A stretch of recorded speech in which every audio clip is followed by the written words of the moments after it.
So hey guys, how are you all? Welcome to. So we are back with a brand new movie on what if Master Naruto locked Yusaka and massaged her whole day. But before we start, be sure to subscribe to our channel and like this video. Now let's begin the story. Akeno sighed as she finished filing the receipts for her department. It was the same thing she did every day, but she was still bored. The monotony of her office job was getting to her, and it was so boring, she wanted to find a stray devil to torture, to revel in its shrieks of pain as it finally gave up hope and died, to help her relax and relieve some stress. Perhaps my darling husband could give me a massage at home tonight, she thought with a mild blush. Decades have passed since the Chaos Brigade was defeated, but she didn't age due to her devil nature.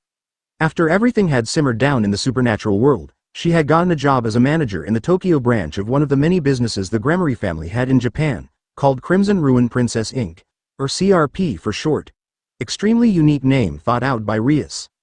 Since she was Rias' queen, she obviously didn't need any interview process, and as she already did secretarial work for Rias, she fit right into her role at CRP. The company itself dabbled into many fields, and she oversaw the management of the various ventures on paper. She could have very well become the CEO of the Japan subsidiary, but she didn't want the hassle and the added responsibility. The job also paid very well, almost as much as some businessmen would make. When she was released from her service to Rias and got married afterwards, she wanted to settle down and try her hand at a day job. She was excited to forge a new path for herself, and seize the day, and I can't do this stupid job anymore. She hadn't thought that it would be so boring. Now she was trapped in her dead-end job and she couldn't quit because her idiot, lovable, husband convinced her by lecturing her about taking responsibility, and finishing what you started, and whatnot. He didn't force her to keep working, but his arguments were so damn logical that she was actually convinced. It wasn't fair that he had fun running his cute little ramen stand while she was stuck in this dump. Even the storage room for filing papers looked like the personification of plan. Cream-colored walls, aluminum cabinets stacked on top of each other, and a plastic desk with a wheelie chair. The ceilings had cracks in it. There was the signature water cooler in a corner, and for a second she thought she saw a rat sleeping in the corner. Even the mold looked like it was stressed from meeting a deadline. Even the rats are bored. Sigh. And she couldn't just go on electrocuting her coworkers for kicks, however much she might despise them. Seriously, how could grown men and women act like lost puppies in her very presence? Didn't they understand that she was a married woman? Hell, half of them were married themselves, for God's, sake. She always turned them down, but they just kept coming back like flies. At least she was done for the day, now she could go home and relax. She had just exited the storage room and was packing up to head home for the day. She smiled at the interns, who promptly started swooning and blushing madly. She couldn't blame them, she reminded herself. Many men and women alike found her incredibly alluring, dressed in a black blazer, white shirt, black pencil skirt, thigh-length stockings and black heels. Her long midnight black hair was tied in a ponytail with her signature orange ribbon, but now it had a spiral pattern embroidered in the material. It also didn't help that she teased all her coworkers at every possible opportunity. Hey, just because she was married didn't mean her personality should change. In fact, her husband didn't mind at all, because he is a total sweetheart like that, and told her to just be herself. Akeno sama marry me. UWAA, it's Akeno sama. She's so pretty. Such comments of worship were commonplace for her ever since her school days. Imbeciles, the lot of them. As if I would go for any of these wimps. One teensy shock and they'd all be frothing at the mouth, was her general reaction to such people. She was married after all, but even if she weren't, she wouldn't give these people the time of day. Wherever she went, be it Kuo, her university or her job, these hopeless cronies always showed up. I can't wait to get home and eat whatever delicious food he's made for me, she thought, licking her lips in anticipation.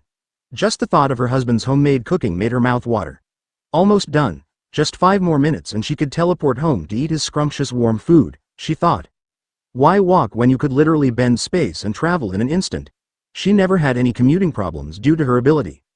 She was broken out of her musing when her colleague, a man named Yamada, approached her. He was a moderately attractive man, she thought, and were she single, she might have led him on to relish his sad look when she brutally shot him down. Ooh, that's a marvelous idea, but I'm not even going to pretend to cheat on him. This one was thankfully single himself, or she would pity his partner.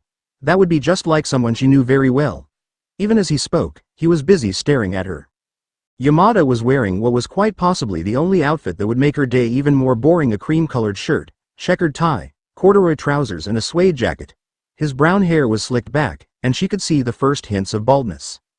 This was a stressful job after all, for humans at least.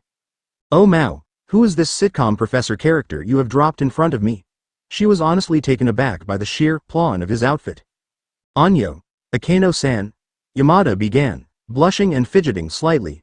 Would you like to go out for drinks with me and some of the guys after the shift is over? He asked, the sheer hope in his eyes making her inwardly smirk in amusement.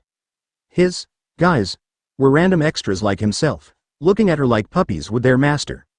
We really wanted to get to know our beautiful manager who does so much for us every day. Akeno mentally rolled her eyes at the pathetic attempt at asking her out. Smiling beatifically, she replied, Era Yamada-san, I do hope you aren't hitting on a married woman, my, what would my husband think if he saw you?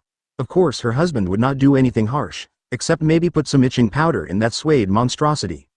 Looking sheepish at being caught, Yamada tried to save his plummeting reputation by saying, Ahahaha, let me be honest Akeno-san, most of the guys think that you are out of that guy's league. None of us have even seen him. I mean, what could a ramen stand owner possibly give you? He doesn't deserve you, Akeno-san.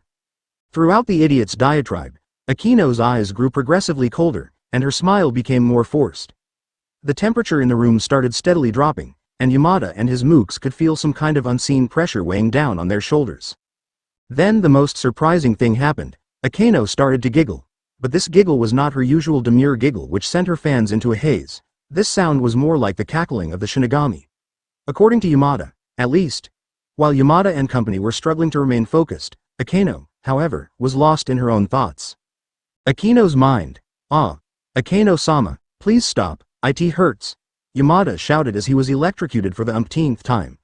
His friends were already passed out in a corner courtesy of a nasty shock, but this peasant who dared insult her beloved would suffer for a long time.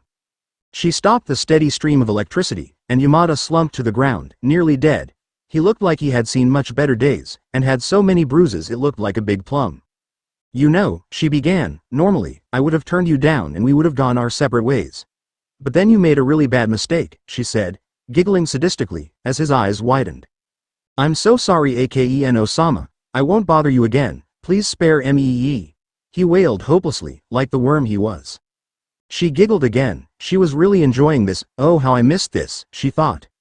Era, Yamada-san, your mistake wasn't asking me out, you know, she began silkily while lightning crackled at her fingertips. Oh no, your mistake was when you spoke about my husband without knowing him. At this point her beautiful face was curled up in a vicious snarl as she shocked him yet another time. She was pissed now.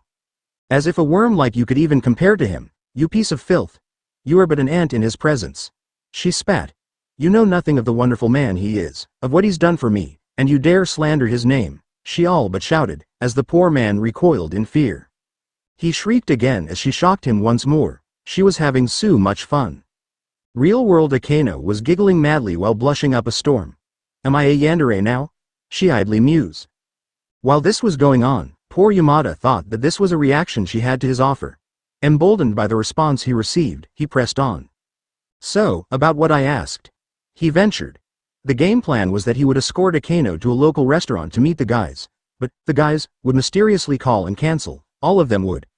Then it would be just him and Akeno-san, and he could finally win her heart and convince her to leave that low-class fool of a ramen chef she called her husband. Oh, it's all going nicely, he thought, how little he knew.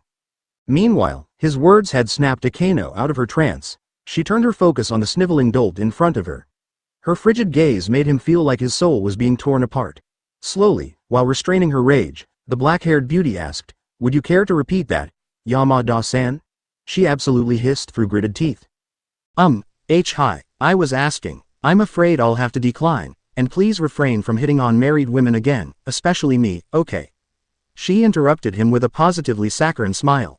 And Yamada-san, please don't say such things about my husband, he might not react kindly to you hitting on his wife and insulting him behind his back. Her smile grew larger, if it was possible.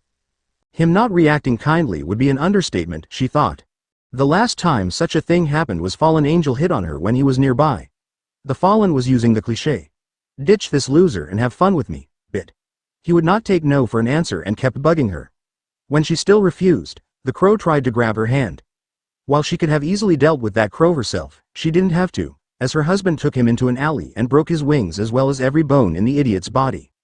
When she came back to the real world, she found that Yamada had already scampered off. She didn't expect much from him anyway. Pushing unnecessary thoughts out of her mind, she went into her office and locked her door. Her office was much better than the storeroom, as she used magic to make it bigger from the inside, like a bastardized version of a rating game dimension. The office was lined with purple wallpaper. It had black leather couches, a mahogany desk for her and a Victorian-style chair. Her office was a beautiful and relaxing place, where she could get away from the boredom of the day. On the desk were many things which were important to her. There was her old orange ribbon, a photo of her circle, and various stationery. The most prominent article, however, was the picture frame in the middle of her desk, which showed her and a blonde man making peace signs and smiling goofily at the camera.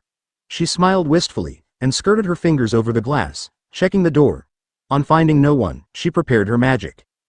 Beneath her feet, an orange spiral mark appeared, which housed images of many animals at different regions of the spiral, ranging from a raccoon to an octopus, oxtopus, hybrid.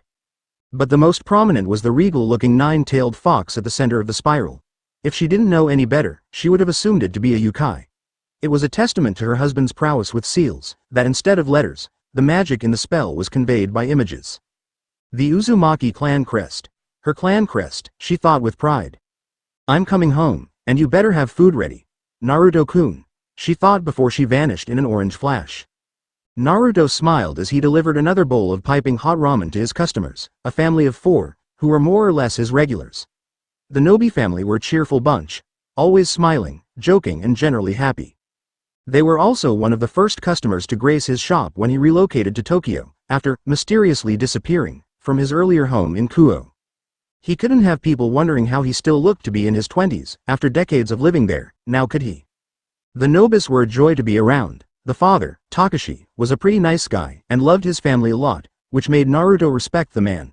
His wife, Mia, was a lot like Naruto's own wife, as she loved to tease and mess with people in general. Of course, she didn't enjoy torturing people in her spare time like Akeno did, but it was a welcome change nonetheless. Seated between them were the couple's 2 daughters. They were named Rei and Mei, and they were identical twins.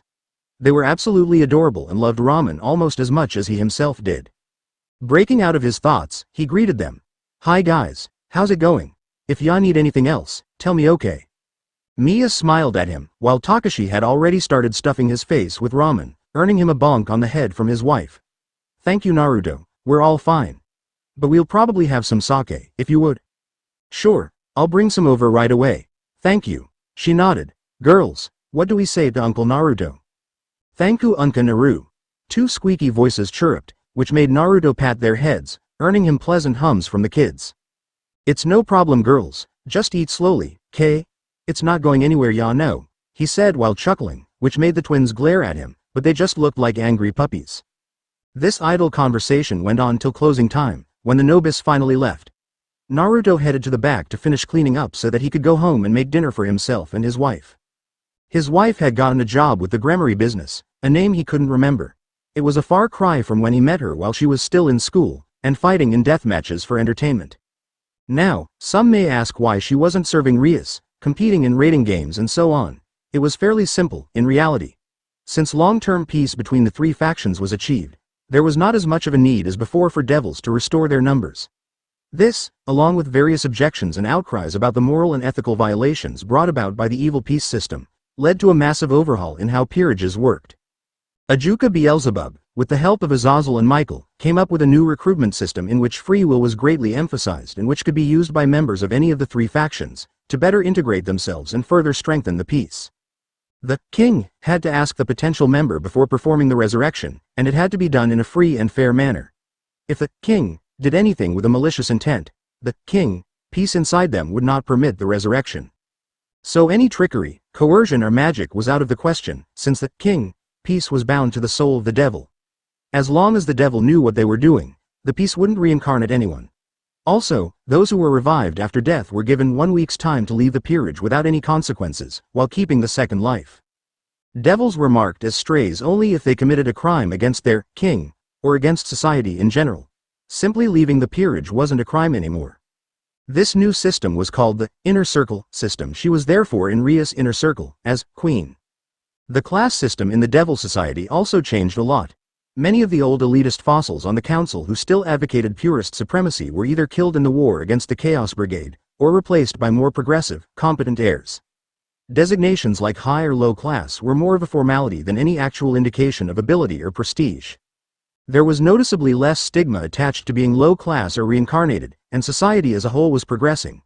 It was all to make sure another Riser incident or Nekosho incident did not occur again. After the war, she along with all those who played an important role in their victory were given promotions to high class. Hence she could now have her own peerage, while having a lesser responsibility towards Rias. Once the inner circle system became widespread, all existing pieces were converted to the newer system. Due to this, many of the devils who had been forcefully converted in one way or another left their masters, now simply called kings, and went their merry ways. This led to a stop in raiding games until their numbers were restored. Devils were no longer scouting for circle members to show off, and so the system of raiding games gradually became obsolete. Eventually Rias had given her entire circle a chance to forge their own paths from under her shadow, as she had wanted for herself for so long, and that's what she did. Snapping out of his thoughts, Naruto closed up the shop and prepared to hurry Ishin home. Who needed fancy magic circles and runes when you could just vanish? As he flashed into his living room, he looked at his wedding photo on the wall, with him hugging Akeno while the both of them were smiling at the camera. His gaze softened as he remembered how they met. Flashback, roughly 40 years ago, Kuoh Town. Naruto glared at the person laying in a heap at his feet. Violet Rinnegan pulsed menacingly, with 9 tomo circling hypnotically in them. He had half a mind to just kill the little shit, but he needed to know. He needed to know why these devils had been bothering him so much lately. Don't get him wrong, he always had 1 or 2 supernaturals bugging him every week. Even though he wasn't actively involved in their affairs, his latent power and aura subconsciously attracted other supernaturals to him like moths to a flame. Be it devils, or fallen angels, or even some yokai. Angels were by far the most preferable, as they had no ill intent towards him. He even had that lowly dragon approach him a time or 2 per month, to join her in helping restore her silence. He honestly did not understand why she could not just go somewhere else to sleep in the infinite abyss of the gap. And he certainly wasn't going to help her kill Great Red. The guy was his friend, after all. The Red Dragon's delinquent personality was a refreshing change to the more snobby and arrogant supernaturals he knew. The guy literally spent his time doing flips and stunts, so of course when Naruto came across him, he had declared that he was going to do better stunts than Red himself, and a rivalry had ensued. The both of them were buddies now. He had met the 2 dragons when he showed up in the dimensional gap, battered and broken, after a mishap in sealing Kagaya. The 2 beings had taken an interest in him, as he had the same power levels as them. This was the sole reason why they hadn't just killed him when he was injured and defenseless. When Naruto had finally settled down in Kuo and opened his shop, these pests had started showing up.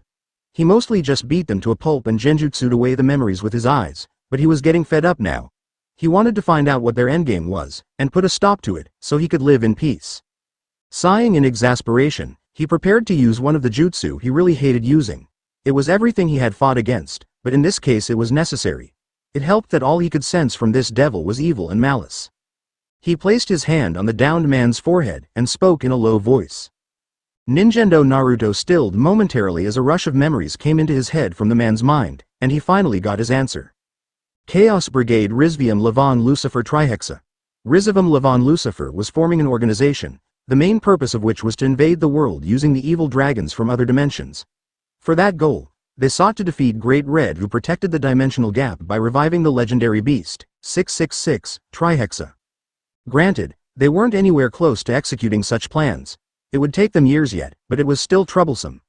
Naruto was lucky that this devil was a member, or else he wondered how he would have gotten this information. This was a really stupid plan according to him, as so many things could go wrong in it. He would have to inform Red that there were many different factions gunning for him. Seriously, leave the poor guy alone, will ya? Why does everyone want to either kill or banish him for Kami's sake? Let him do his stunts in peace, damn it, he hasn't done anything to anyone. Shaking his head, he created a cage bunshin to inform Red about these happenings, and the clone left for the dimensional gap via Yomotsu Hirasaka. Normally, he would be done with it, and would have gone home after closing up the shop. However, this mook had made the mistake of trying to wreck the place, in hopes of luring him out.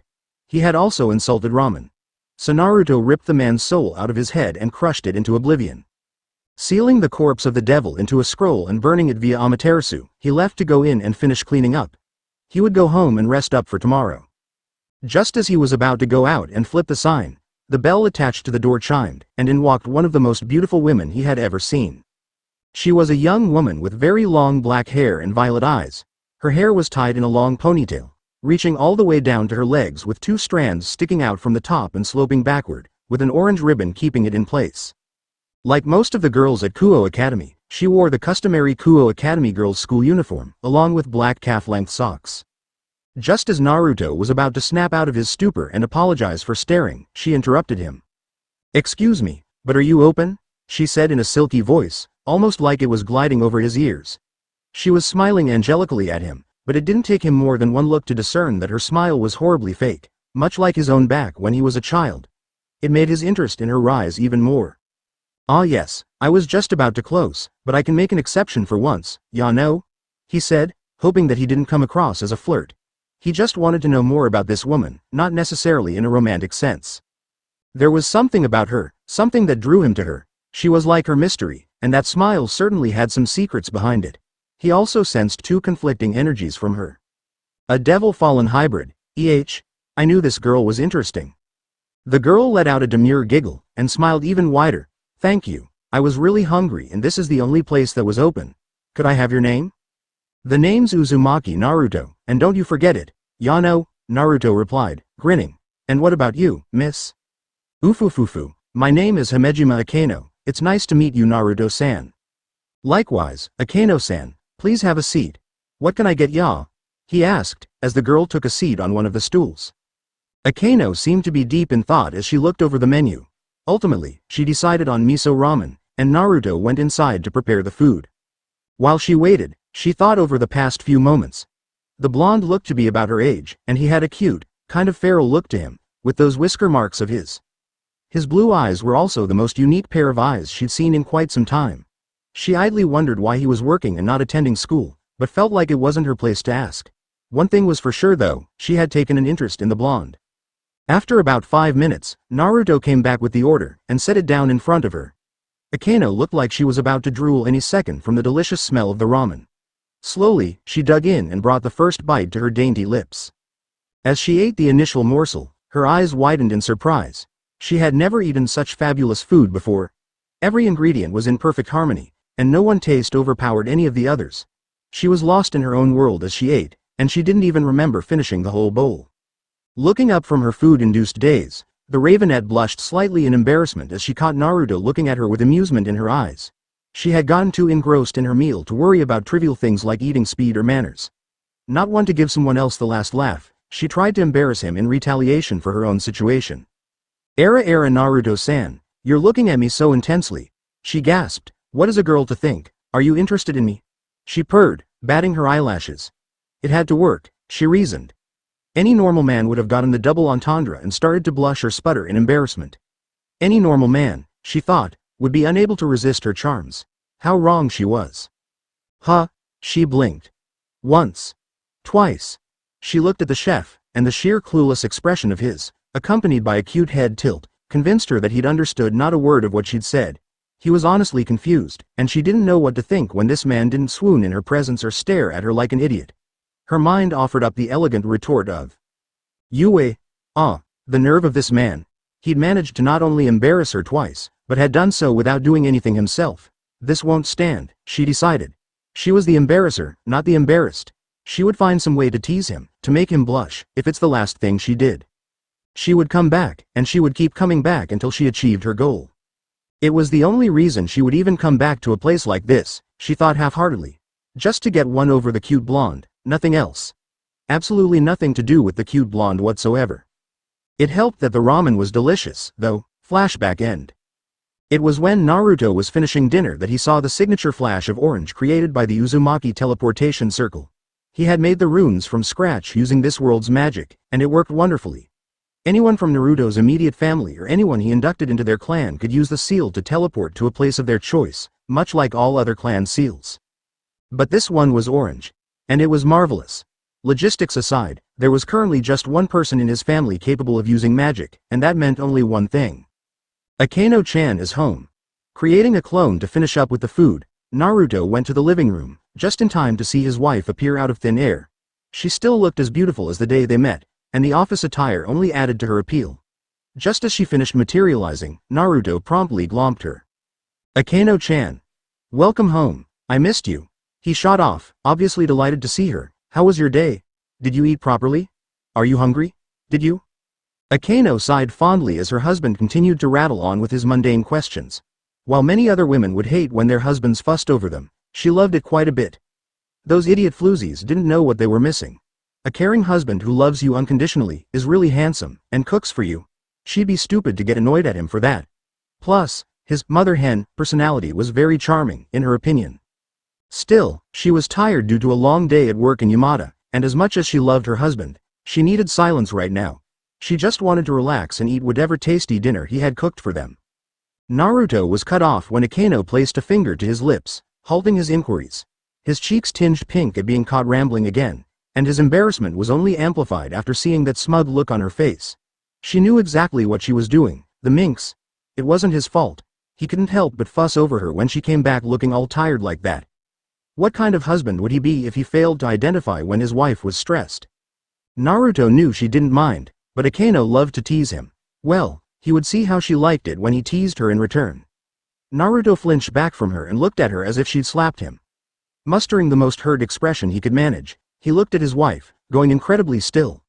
His face was void of emotion, and the only way Akeno could tell that his feelings were hurt was from his eyes, which displayed a profound sorrow.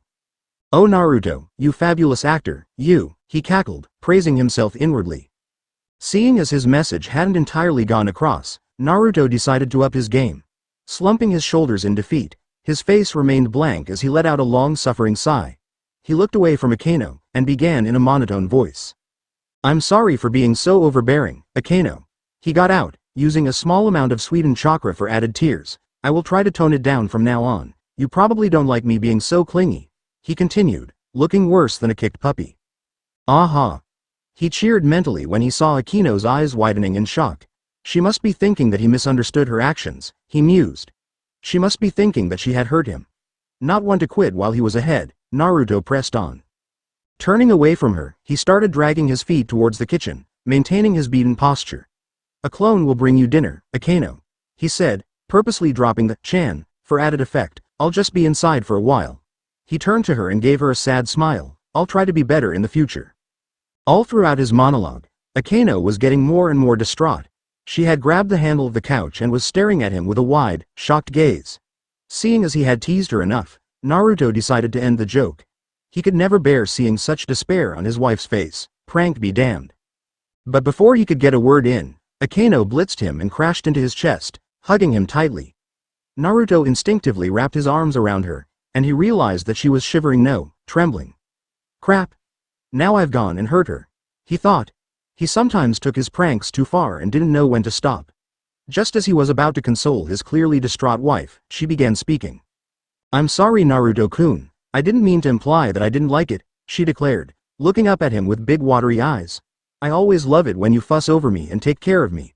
She had tears rolling down her cheeks now. "I shouldn't take your love for granted." Akeno was sobbing by now, each hiccup feeling like a sucker punch to Naruto's heart. She hugged him tightly and wailed some more. "I'm so sorry Naruto-kun. I'm a terrible wife.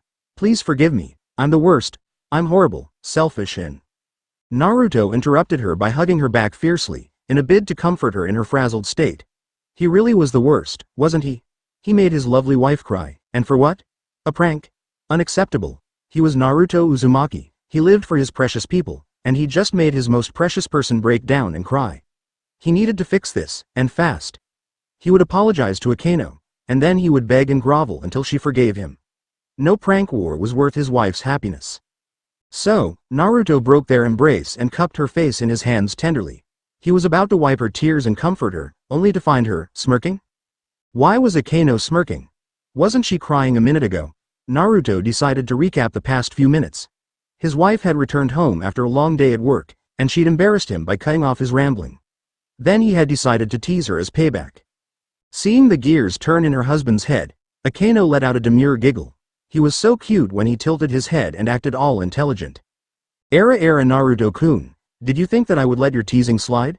she asked, giving him an amused glance. "We have been married for decades, husband. I know all your tells by now." She saw his eyes widen in realization, making her giggle even more. HMMPH. He pouted in anger, but he just looked adorable. My wife is so mean to me. It makes me think you don't want the katsudon I made. Naruto put a finger under his chin, a mirthful gleam in his eye. The jab seemed to work, seeing as the teasing expression on Akeno's face was gone.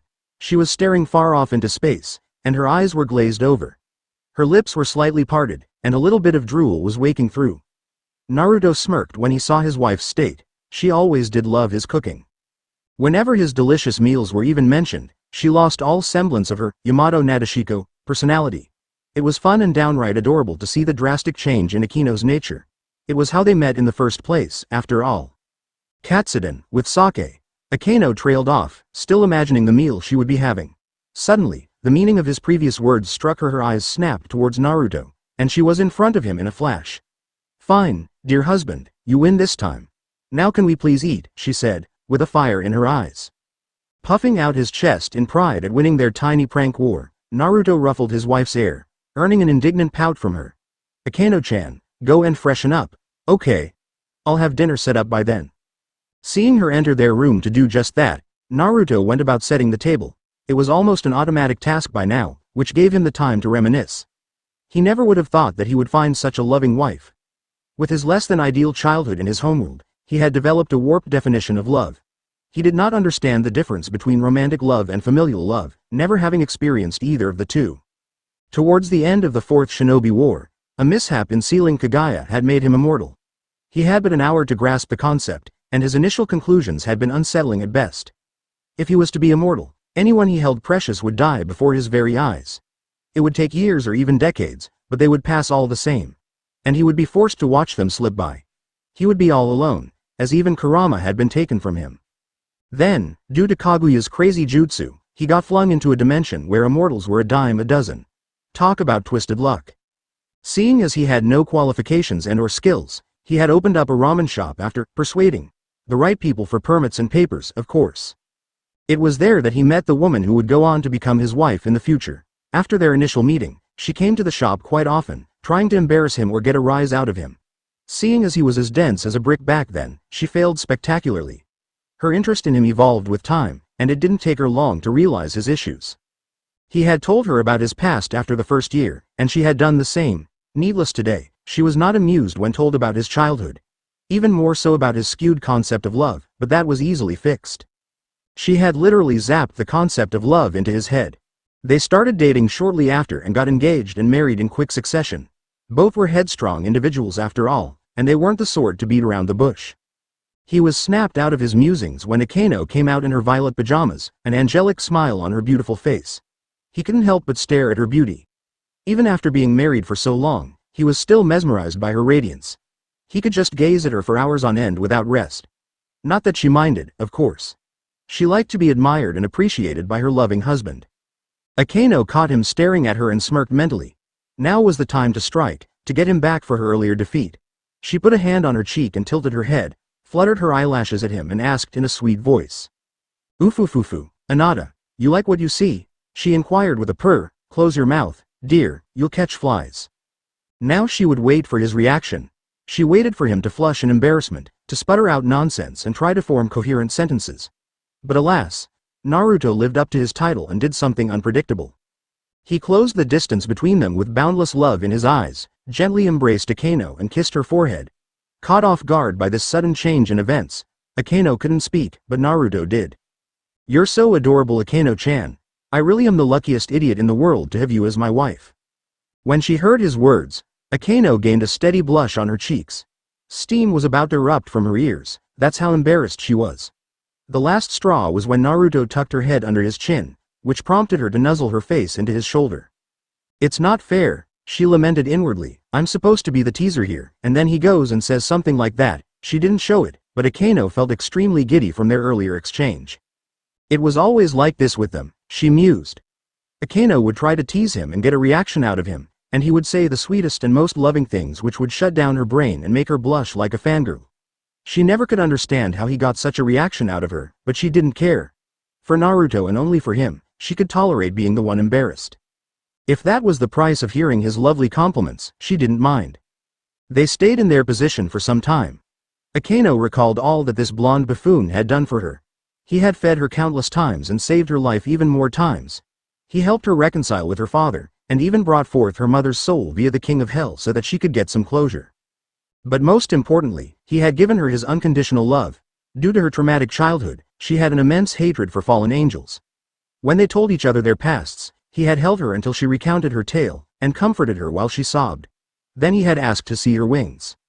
She had been apprehensive at first, to show her darkest secret, the part of her she hated most, to another.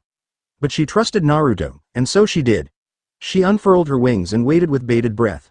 Waited for him to call her wings ugly, or tainted, or some such. He called them, fluffy, tactless as he was. Akeno felt relieved all the same. They got married shortly after that, much to her delight. She looked at her husband, who was now setting the table while she waited. He had spent his whole life fighting, and when he came to their world, he just wanted to relax. Hence he had dabbled into cooking, for which she was ever thankful. Akeno was just as lucky to have found him as he was. In the world full of arrogant and snobbish supernaturals, she had found one of the few people who were unflinchingly loyal, devoted and kind. Even after 40 years, he had eyes only for her, loved only her. She always enjoyed making his fangirls jealous whenever they went out together. Akeno-chan, food is ready. Nodding in happiness, she dug into her meal, along with him. The food was delicious as always, with the perfect sweet sake paired with it. She then noticed her husband holding out a spoonful of food towards her, his intent clear. Say Akeno-chan, Naruto said, grinning at her. Anata, I am not a kid anymore, she replied while rolling her eyes, smiling softly. I know that, dear, but can't a husband spoil his wife from time to time? You always spoil me, Naruto-kun. Naruto's grin grew even wider, his eyes twinkling with love, and you deserve nothing less. Instead of getting embarrassed again, Akeno quickly ate the offered food and looked away, a small tinge of pink on her face. Just as she was about to recover and get a jab in. My wife is so cute, Naruto wailed dramatically while glomping her sideways. And just like that, the blush was back. Akeno didn't know why she was surprised. Naruto was an incredibly expressive person. For someone who was starved of affection, he had found someone to love, someone who loved him back just as much. And he spared no expense pampering her and showering her with his love and care. She wouldn't trade it for the world. Deciding to change the subject, Naruto asked, so tell me about your day, were you still bored? Akeno glared at him in anger. And whose fault is that, mister? She jabbed a finger at him accusingly. You're the one who convinced me about responsibilities, and whatnot. She huffed. Not breaking their side hug, Naruto replied, because you had a contract, Akeno-chan, and you know it. You can't just use magic to get out of your problems, that's a shortcut. You know how I feel about those. He admonished, poking her nose. Besides, you only have 1 month left anyway, then we can work at the shop together. He exclaimed with his usual enthusiasm.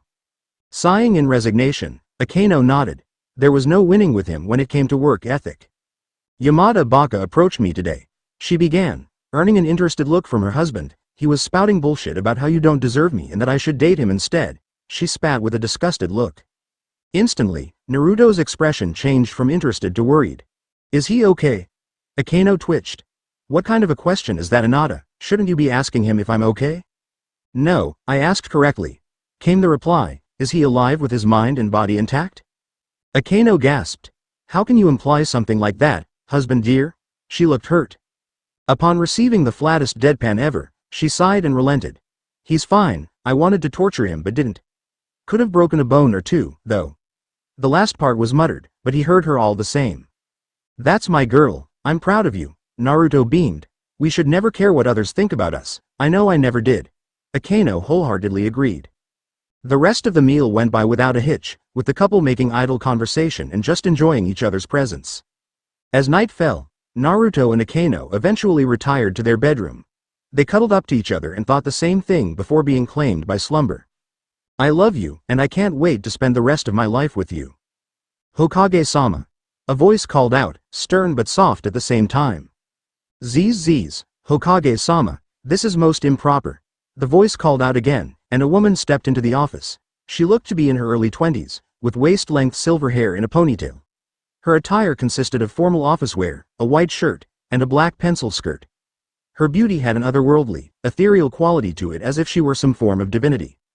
This was Grayfia Uzumaki, formerly Lucifuge, the wife and personal secretary of Naruto Uzumaki, the 7th Hokage of Konoha. She wanted to become his maid instead but had relented after a red-faced, sputtering refusal by her husband. Her husband, who was currently sleeping on the job. Soft silver eyes gazed lovingly at the sleeping man, taking in his appearance. A tall and well-built figure, with short blonde hair, and if he weren't sleeping, one could see the most beautiful azure eyes sparkling with amusement.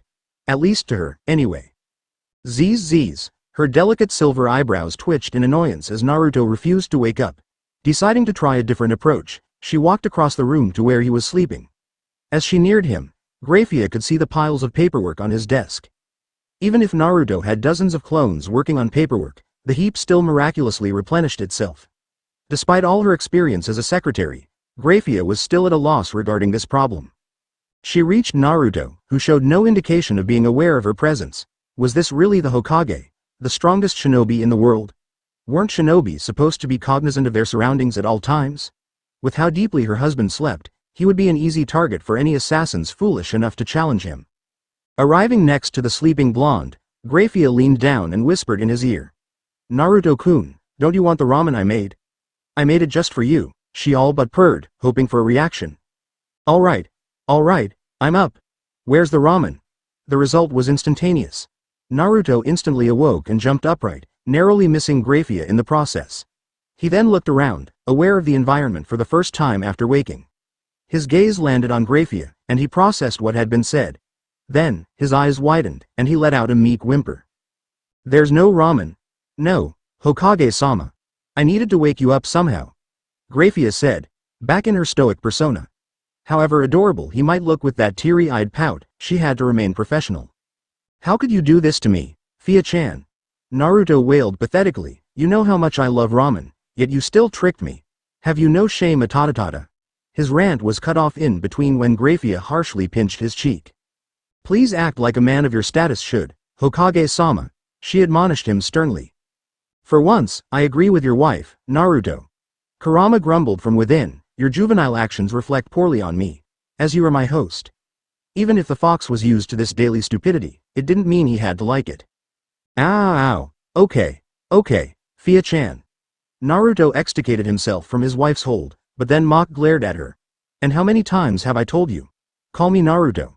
I hate honorifics, you're my wife, ya know? Such crass language would be improper coming from one of my station, Hokage-sama. Naruto grumbled incoherently as he set about doing some paperwork. This was always a point of argument among them, one they could never agree upon. Naruto abhorred any titles given to him and thought that his wife, at least, should call him by his name. He preferred it that way, honestly. But Grayfia would spout some drivel about decorum and discipline that went way over his head. Naruto was stubborn, but Grayfia was even more so. But then Naruto got an idea. What? Grayfia gave an uncharacteristic squeak as she was picked up from her position and placed in her husband's lap. Before she could admonish him for his lack of discipline, Naruto placed his head in the crook of her neck and wrapped his arms around her waist from behind. He then proceeded to do his paperwork as if nothing was wrong. Hokage-sama, what is the meaning of this? Grayfia asked, blushing slightly. Naruto always managed to fluster her with his spontaneous displays of affection. Whatever do you mean? Naruto asked while signing some documents. You know what I mean, Hokage-sama.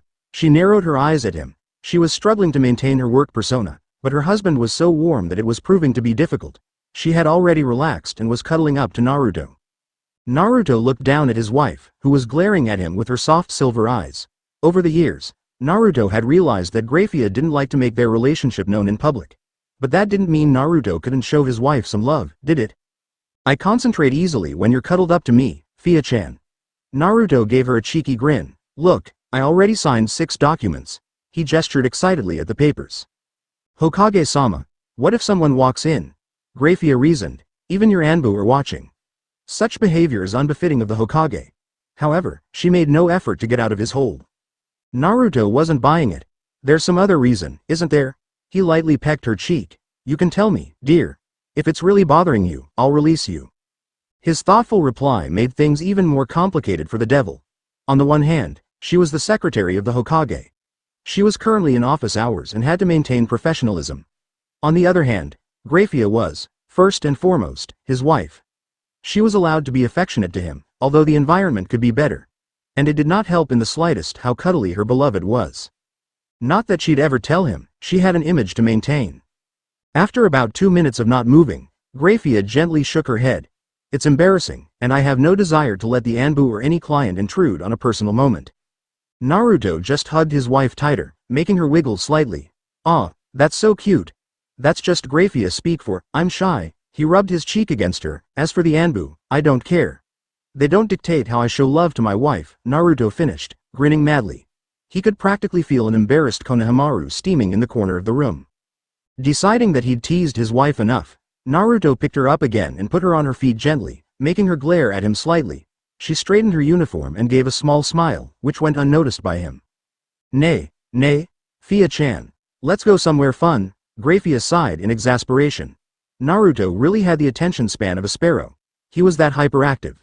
Hokage-sama, stop procrastinating and finish your paperwork. But it's so boring, Hokage-sama, do you want to eat boiled broccoli for dinner tonight? Kage Bunshin. Instantly, a dozen clones of Naruto appeared and set about doing paperwork at a frantic pace. Grayfia twitched again. This was what made him do his work. Not a sense of duty, not protocol, but broccoli. Naruto had an irrational hatred for vegetables, especially broccoli. Exactly how much did Naruto, a person almost incapable of hate broccoli? Enough to make his paperwork clones use senjutsu. Every one of them, including the original, was somehow wearing glasses. Naruto didn't even need glasses. They were warily glancing at Grayfia from time to time, hoping that she would rescind her threat. She would not. Hokage-sama, Naruto, Grayfia rolled her eyes at her husband. The most powerful shinobi in the world, respected by the entire realm, acted like such a child in her presence. She decided to try a new method, knowing that it would work. It was a cheat she used whenever she needed him to get to work. Dana-sama, away. Naruto choked on his spit and looked at his wife, with a heavy blush on his cheeks. Even though he was the one who was teasing her, she still had one weapon. Whenever she called him things like, Dana-sama, or, beloved, he would get extremely flustered. Naruto didn't know why he had this weakness, but he did. Hey, whipped. Kurama jeered, disgraceful. Shut up, furball. We'll see what happens when you get married. What the? Naruto cut off Kurama as he tried to get his blush under control. Why yes, Fia-chan. He asked with a slight stutter. Damn that weakness for cute names. I have you now, Grayfia thought, smirking inwardly as she prepared her final weapon. One that would work without fail. She almost felt bad for using this tactic, but it was for Naruto's own good. Grayfia fluttered her eyelashes at Naruto, looking to the ground, and gaining a fake blush on her cheeks. For the finishing touches, she crossed her arms around her back and whispered in a timid voice. Whoa, won't you do the work, Dana-sama? She shyly said, for me. Alarm bells were ringing in Naruto's head by this point. What was this? His wife never acted like this. This shy and cutesy side was a complete contrast to the normal Grayfia. Aha! She was tricking him, the minx. She was trying to get him to do the blasted paperwork. He would not relent, he would stand firm, he would. Ah! Too much mo, critical hit. One look at his wife caused all his thoughts of rebellion to bleed out of him. There was no escape now. Naruto had been ensnared by the puppy dog eyes that his wife was looking at him with. Ooh, Naruto muttered helplessly as he deflated and set about doing his work. You can be really mean at times, ya know? Did you say something, beloved? Gao, nothing, Fia-chan. Naruto mumbled with red cheeks. She sure didn't hesitate to use her cuteness at every turn for someone who wanted their relationship to remain private. His heart couldn't take the strain, damn it. But he was still the luckiest man in the world to be married to her. Naruto zoned out instantly as he thought about how he met his wife. Not that he needed a reason to zone out. It was about 10 years ago when Kakashi-sensei was the Hokage. Naruto had been meditating in a clearing to practice his senjutsu. He had sensed a different type of energy signature appear in his senses and had gone to explore it. Flashback. 10 years ago Konoha. As he neared the site, Naruto began to see the signs of a massive explosion. Going on guard, he made his way to the epicenter of the crash. In a huge crater, there was the unconscious form of a woman, bleeding severely from various cuts and wounds. She looked like she had been through hell, a fact which Naruto didn't know was true. Naruto had always been an impulsive shinobi, but his experiences in the war had taught him a few tricks. He quickly activated his negative emotion sensing to look for a trap and found none. He went into his Biju cloak and sped back to Konoha Hospital, where Sakura was. Since Tsunade had left on her journey, Sakura was the only medic he could trust. He carried the woman into Sakura's office, where she was thankfully alone. He didn't bother knocking, as he never had before. "Sakura-chan, emergency," he said hurriedly, making her look at him. On seeing the situation, her eyes widened. Sakura knew Naruto, probably better than anyone, bar Sasuke. She knew that Naruto was a very kind and caring man, someone who would never hurt a woman anyone, really intentionally. So when Naruto showed up with a bleeding woman in his arms claiming an emergency, she immediately moved them to a room and checked up on the woman. Sakura most certainly did not hit Naruto over the head for supposedly being a pervert. Seriously, who would hit Naruto in such a delicate situation? She used to hit him when he was an idiot, back when she herself was far from a model kunoichi. Hitting him right now would be like criticizing him for helping a woman in need. She wasn't that shallow, damn it. She was a medic. It would mean breaking dozens of rules. "Naruto, lay her down here. I'll check her over." Naruto did so and immediately started hounding Sakura for answers. "What happened to her, Sakura-chan? Is she going to be okay? What can I do to help? What?" "Naruto." Sakura cut him off sternly. "Stop talking and let me concentrate for a second." With Naruto silent, Sakura started her diagnostic check on the woman. Sakura had to admit, she was already very jealous of this mystery woman. This lady was several times more beautiful than she was, much to her ire. When Naruto had explained the situation, Sakura had started looking for blunt force trauma, cuts, and the like. Glowing green palms moved over the mysterious woman's body as Sakura got a read on her condition. There were no life-threatening injuries, just some fractures and cuts. She would live, but there was one glaring problem. This woman had no chakra. Not a drop, which puzzled the medic. Every living being had chakra. It was as necessary to them as blood. This woman was an anomaly, as she had another energy signature in her body. "Naruto, go get the Hokage, he needs to see this." What happened, Sakura-chan? Is she going to be okay?" "Yes, Naruto, she's going to be just fine," she said, making Naruto cheer, "but you need to get sensei, and I need to dress her wounds." Then Sakura gained a teasing glint to her eyes. "Unless you want to watch me change her clothes." "My, Naruto, how bold of you," she gasped. "No thanks be." Naruto had already dashed out of the room with a red face. Sakura chuckled softly to herself. He really was like the younger brother she never had. About 10 minutes later, Naruto returned, dragging a disheveled Kakashi in tow. "I'm telling you, sensei, this is important, believe it." Ma, Naruto, what's the rush? I was taking a nap." "Look." Kakashi looked, and his expression changed in an instant. He scanned the room, and his eyes landed on the unconscious woman. He looked at Naruto, who was bouncing in anticipation, and Sakura was waiting for a reaction. "Explain." After being informed of the problem by Sakura, Kakashi mulled over the information. He closed his eyes in thought as he processed the happenings. Then, he turned to Naruto. "Good job, my cute student." Kakashi gave him a thumbs up. "You found yourself a real beauty here. Jiraiya-sama would be proud of you," he said, wiping a fake tear from his eye. "I know I am." "Sensei, be serious." Sakura snapped at him. "What do we do about this woman?" Well, ordinarily, the protocol would be to send her to the labs for testing." Kakashi interrupted Naruto's indignant shout with a look. "But it looks like Naruto has gotten attached to the young woman. So we'll wait for her to wake up." Naruto's dense inquiries were ignored as they waited, talking about their lives, and catching up. They were all so busy that such moments of respite were rare. Team 7 intended to make full use of this opportunity. About 20 minutes later, the woman woke up with a gasp. Before any of the shinobi could address her, she frantically looked around and shouted, "Euclid." Sakura went towards the woman, but the patient got into a combat stance after seeing the medic approach. Sakura raised her hands in a non-threatening gesture as she pointed to the bandages on the woman. The woman slightly let her guard down and verified that she had indeed been helped by these people. "Where am I?" "You're in Konoha, in the land of fire." Kakashi said, "What's your name, miss?" The woman seemed to contemplate the question and eventually answered, "Grayfia, Grayfia Lucifuge." That's a strange name. "Where are you from?" Sakura interrupted, "And can you explain why you don't have chakra?" Seeing the woman tense up again, Naruto decided it was time to step in. His teammate and sensei were interrogating her as if she were a prisoner, barraging her with questions immediately after awakening to catch her off guard, and that didn't sit right with him. Naruto released some of his warm, comfortable chakra, instantly cutting through the tense situation. Naruto stepped ahead of his comrades and sat next to Grayfia. "Kakashi-sensei, let me speak to her," He gave them a pleading look. "Hiya miss. My name is Naruto Uzumaki. How are ya?" He grinned at her, hoping to loosen some of her cautiousness. He was never one for interrogation tactics and mind games. Naruto preferred to just talk and make friends with people.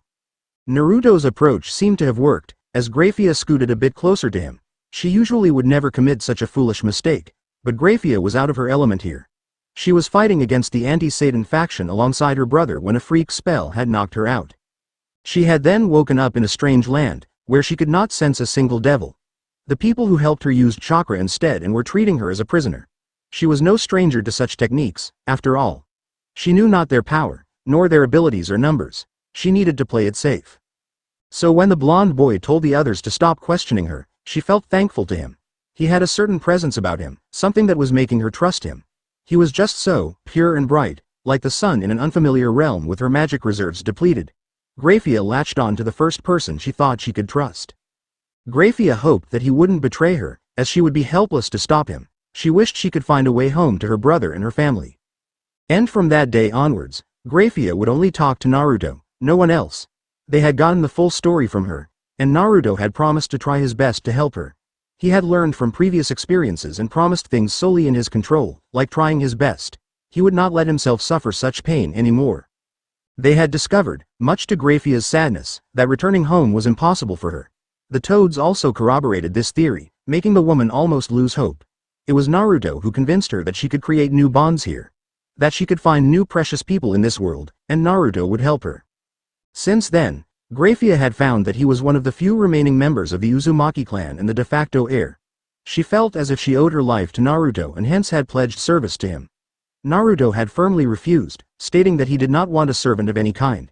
He just asked her to find her own path, nothing more. The next few years were the best years of Naruto's life, as he had found someone to spend the rest of his life with. "Hokage-sama," Grayfia scolded, "you zoned out again." "Huh, what?"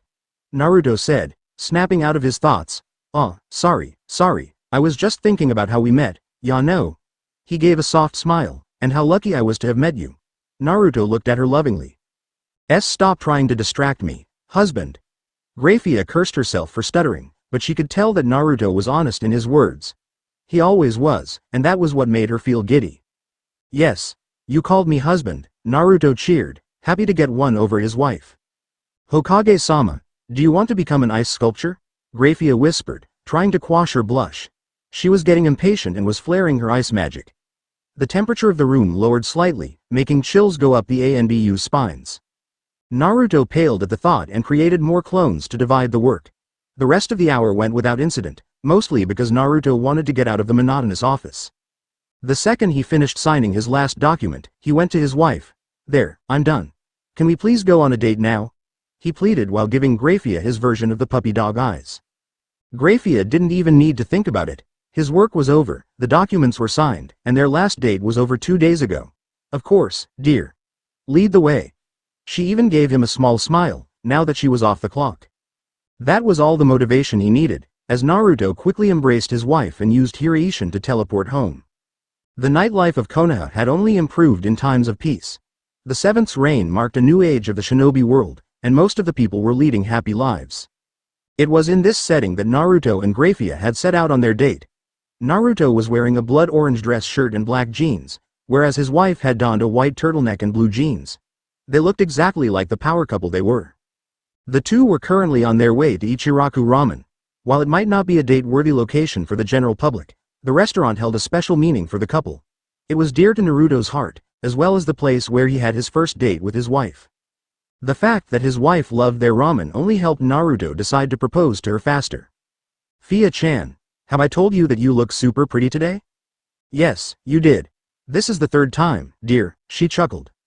"Well, you're just so pretty that telling you once isn't enough, ya know?" Naruto grinned. "How original, husband," Grayfia said, rolling her eyes. I thought you liked it when I paid you compliments." Naruto muttered sadly, "But if not, I'll stop." "No," Grayfia instantly retorted but schooled her features. I mean, you shouldn't change your behavior on my account." She coughed and looked away, a mild blush on her pale cheeks. "It's not like I minded," she whispered. Contrary to popular belief, Grayfia loved it when Naruto complimented her, as his words were always sweet and honest. Her heart beat faster whenever he called her pretty and her stomach did a flip whenever he proclaimed his love for her. Which was several times per day, much to her delight. She'd never admit this in public, though. He pride as the Hokage's secretary was at stake. What would the management community think of her unprofessional attitude?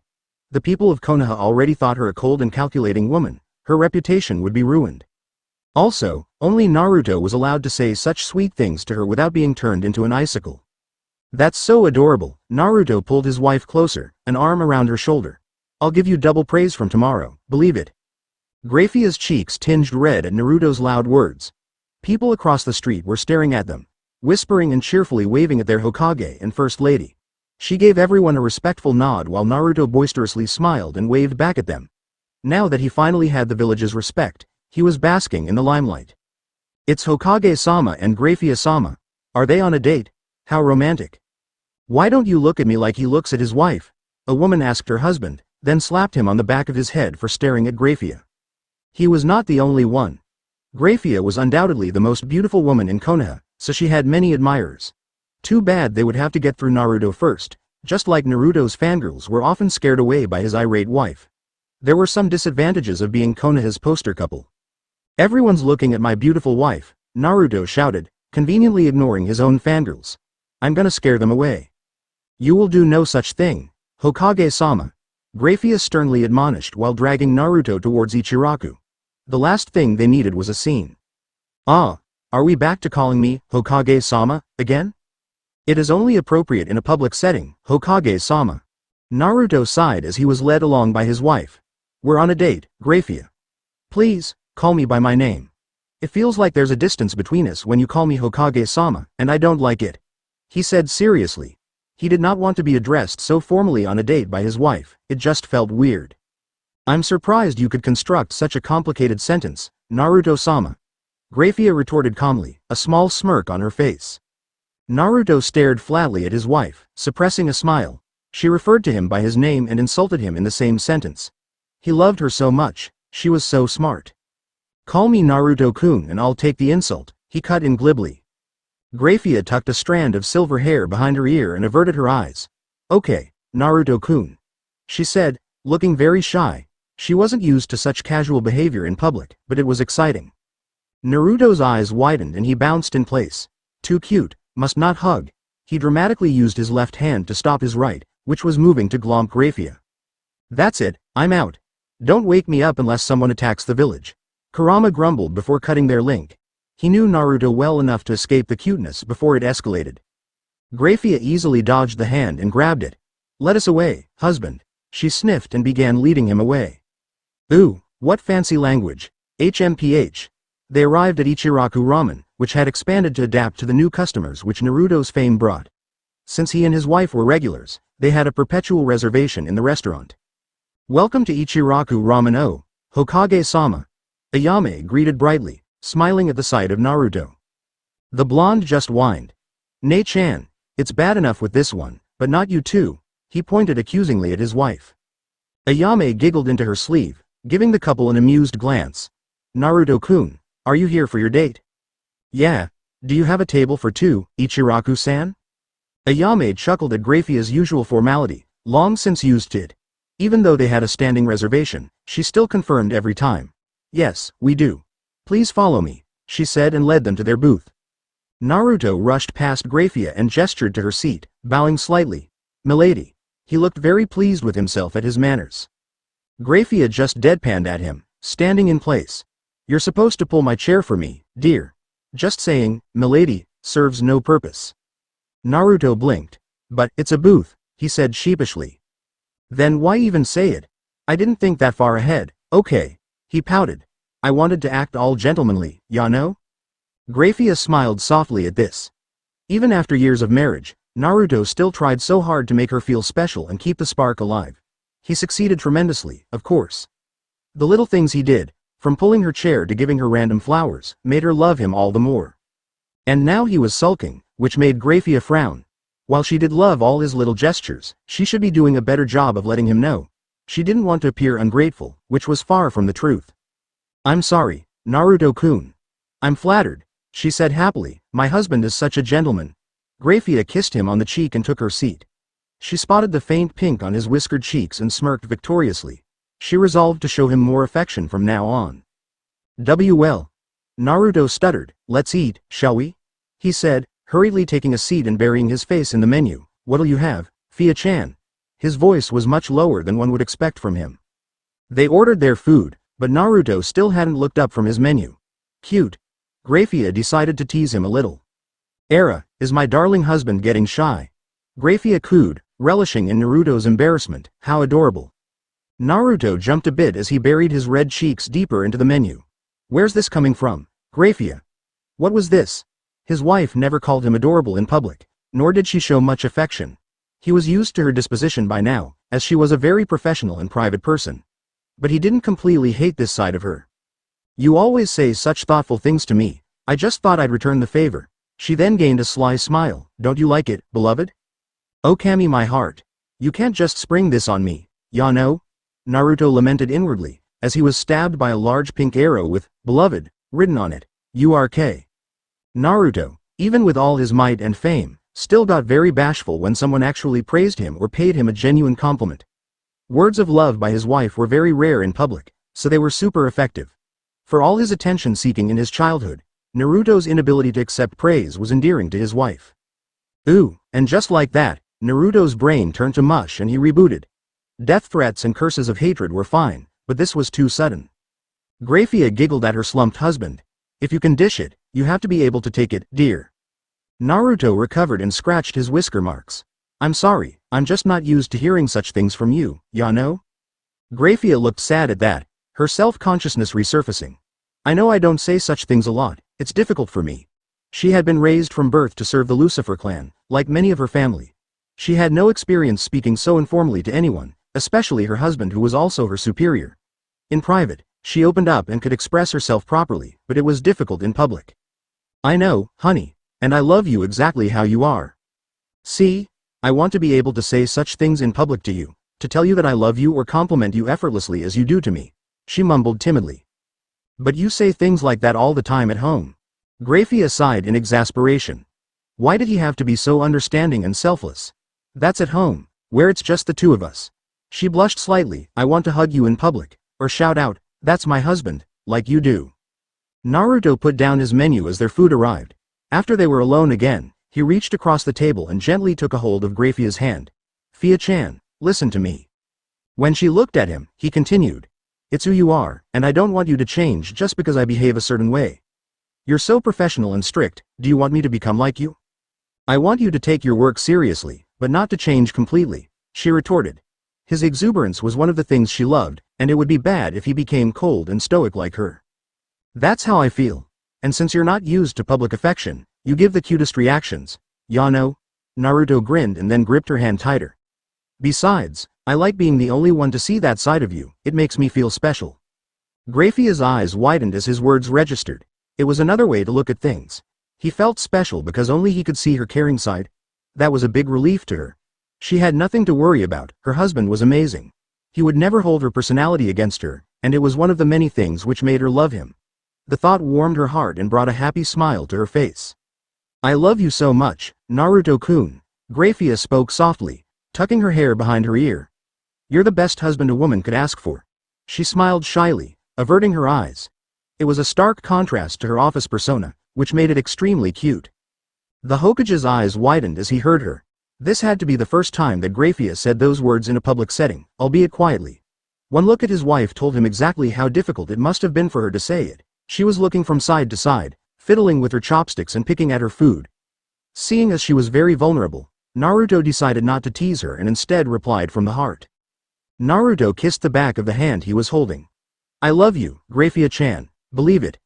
You're the best wife too, he said with a gentle smile, which made her blush even darker. It was getting really difficult not to tease her, but Naruto managed to resist. The rest of their date progressed marvelously, and the couple went home hand in hand, with their love reaching new heights. Flashback how they got together. Naruto, do you like anyone? When Sakura asked the question, everyone inside Ichiraku, along with everyone on the street outside, ground to a dead stop. It was the only question that mattered to many young girls nowadays. Whom did Naruto Uzumaki like? The hero of the shinobi world was the #1 eligible bachelor in the elemental nations, with many admirers vying for his affections. His horde of fangirls outnumbered all the great shinobi before him. Hashirama and Tobirama Senju, Hiruzen Sarutobi and even Minato Namikaze. Naruto was simply the most popular shinobi ever. So it was understandable that Sasuke, Sai, Tucci, Ayame and pretty much the entire block came to a screeching halt to finally get the answer they were waiting for. Unbeknownst to them, a certain silver-haired devil was also nearby and had stopped to listen to Naruto's answer. Dozens of heads watched in anticipation as Naruto finished slurping up his ramen and looked to Sakura. "Huh? What did you say, Sakura-chan?" The medic simply repeated, used to his knuckleheaded behavior by now. "I asked you if there is anyone you like?" She knew that Naruto no longer had his crush on her as he had moved on before the war started. She was bored and just wanted something to gossip about with Ino. "I like lots of people, Sakura-chan." Naruto grinned, completely missing the point. "No, you idiot. I meant in a romantic sense." That gave Naruto pause, along with all the spectators. He had never thought about it in detail. When he was a child, a small part of him doubted if he would ever find anyone, whether anyone would even want him. Those were the worst times, feeling unwanted and undeserving of love. But then he found his bonds, his precious people. They filled the hole in his heart which a life of loneliness had created. For a while, it was enough. Gigi, Ba-chan, Ero Sennin, and his team were all family. He would cherish them forever. But at the same time, Naruto wanted a family of his own. He wanted children to spoil and love so that he could give them everything he hadn't received. He wanted someone to settle down with, a wife to spend the rest of his life with. He wanted all those things, but he hadn't the slightest idea of how to go about it. His fangirls listened in earnest, eager to find out who Naruto-sama liked. "Oh," he said, looking contemplative, "no, I don't like anyone right now, not romantically at least."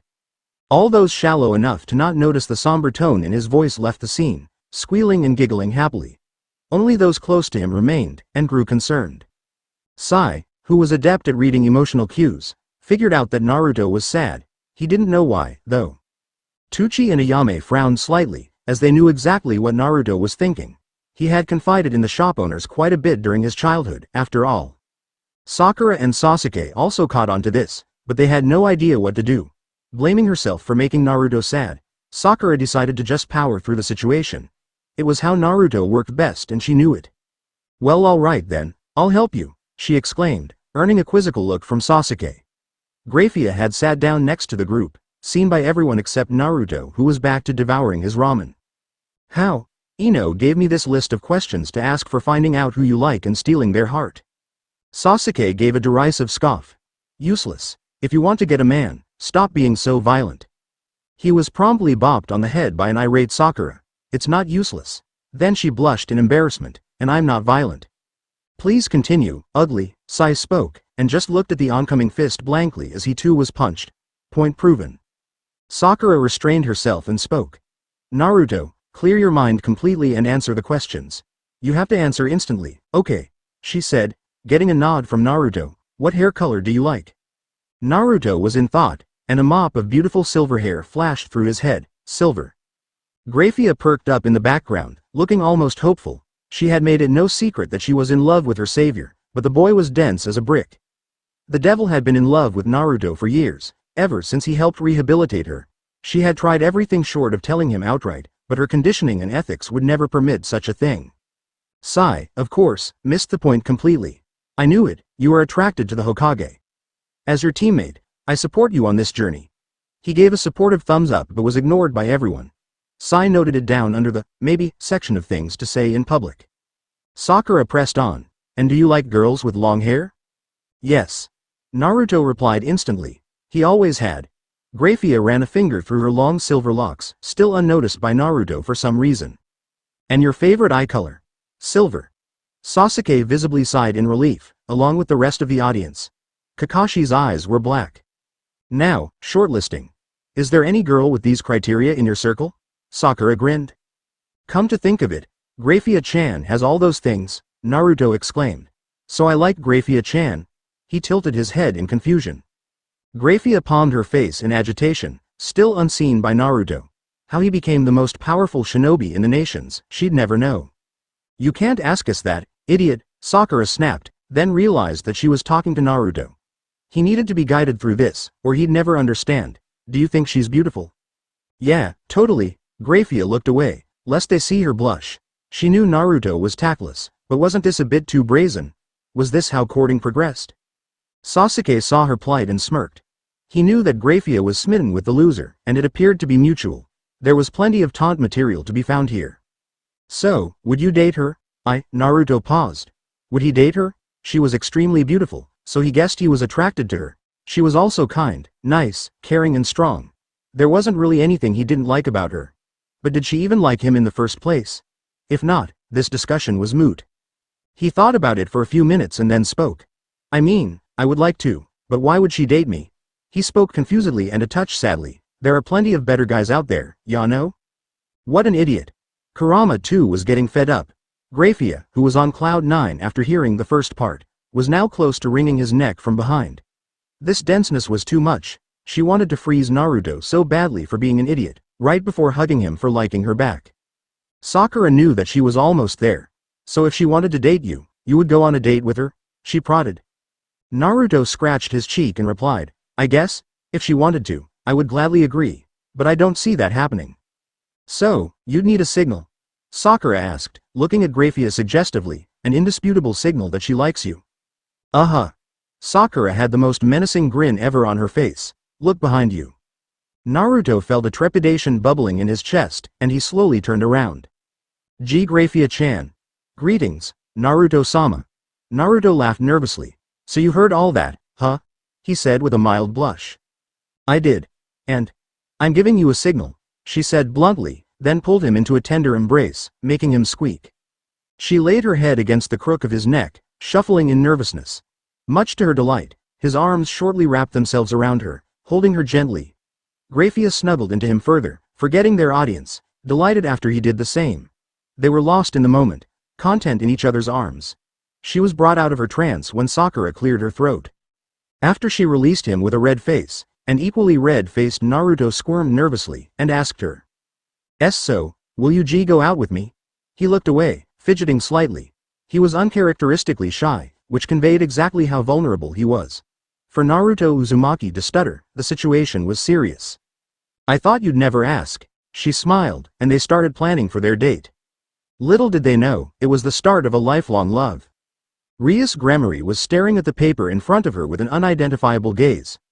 When her bishop had delivered the news to her, she was not sure what to think. The redhead simply opted for asking the bearer of the report for insight. It appears that a student from our school has been killed, Kuroka?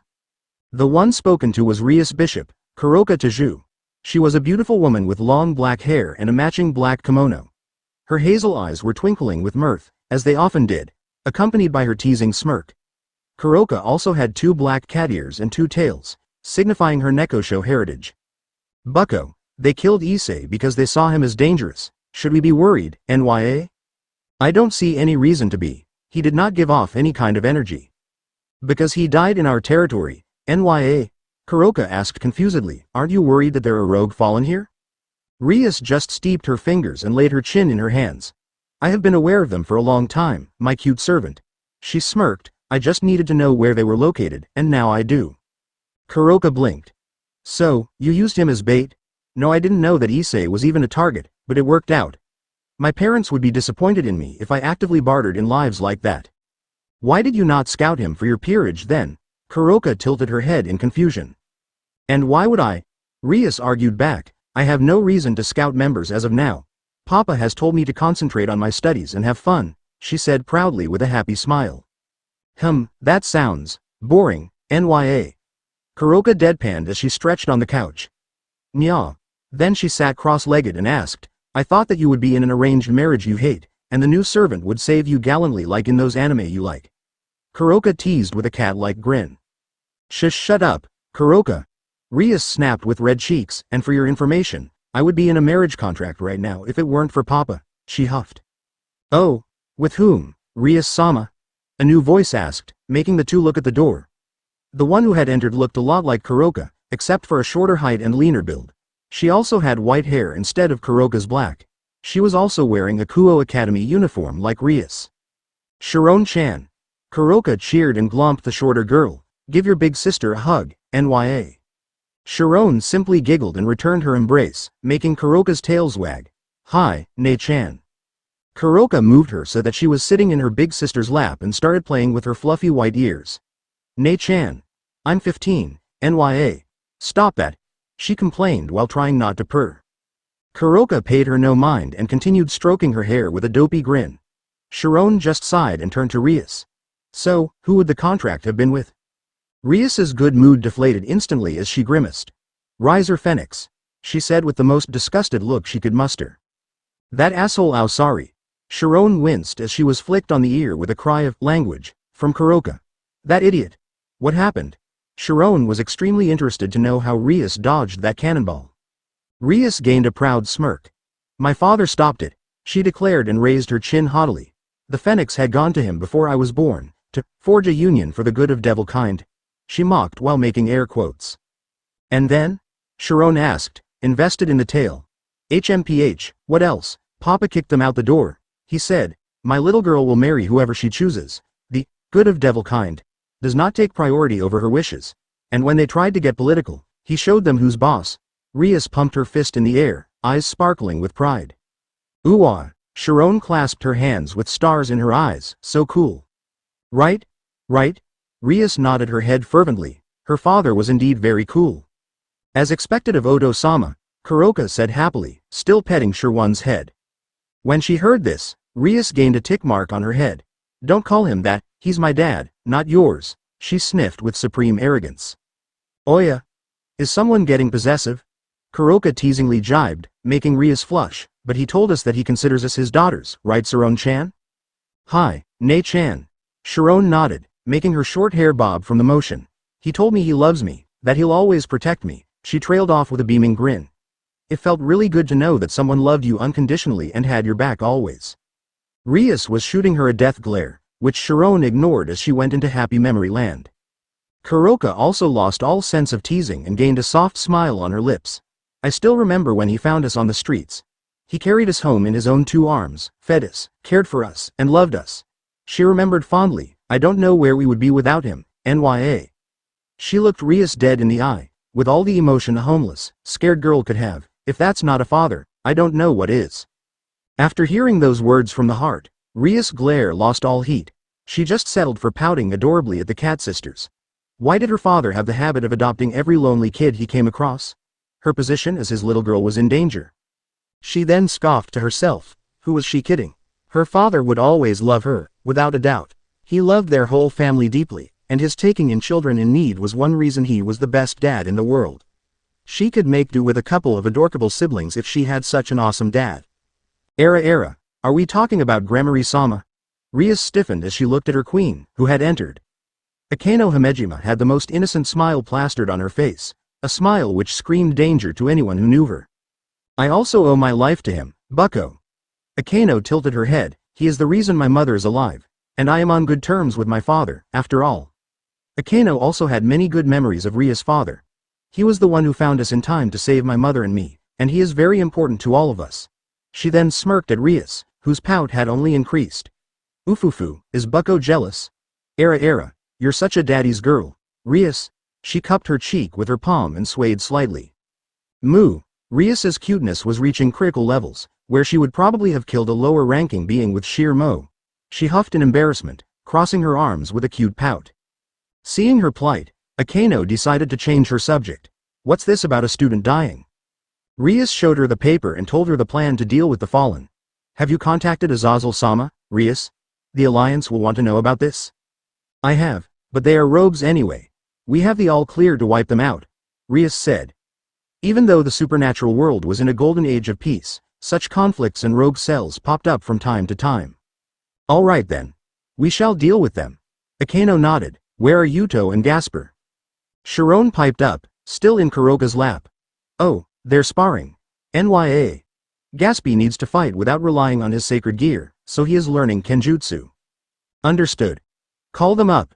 We move tonight. So, please work with us on this. The Alliance has decreed as such. Rias and her peerage looked at the 2 exorcists that were seated in the orc room, Irina and Zenobia, along with a nun.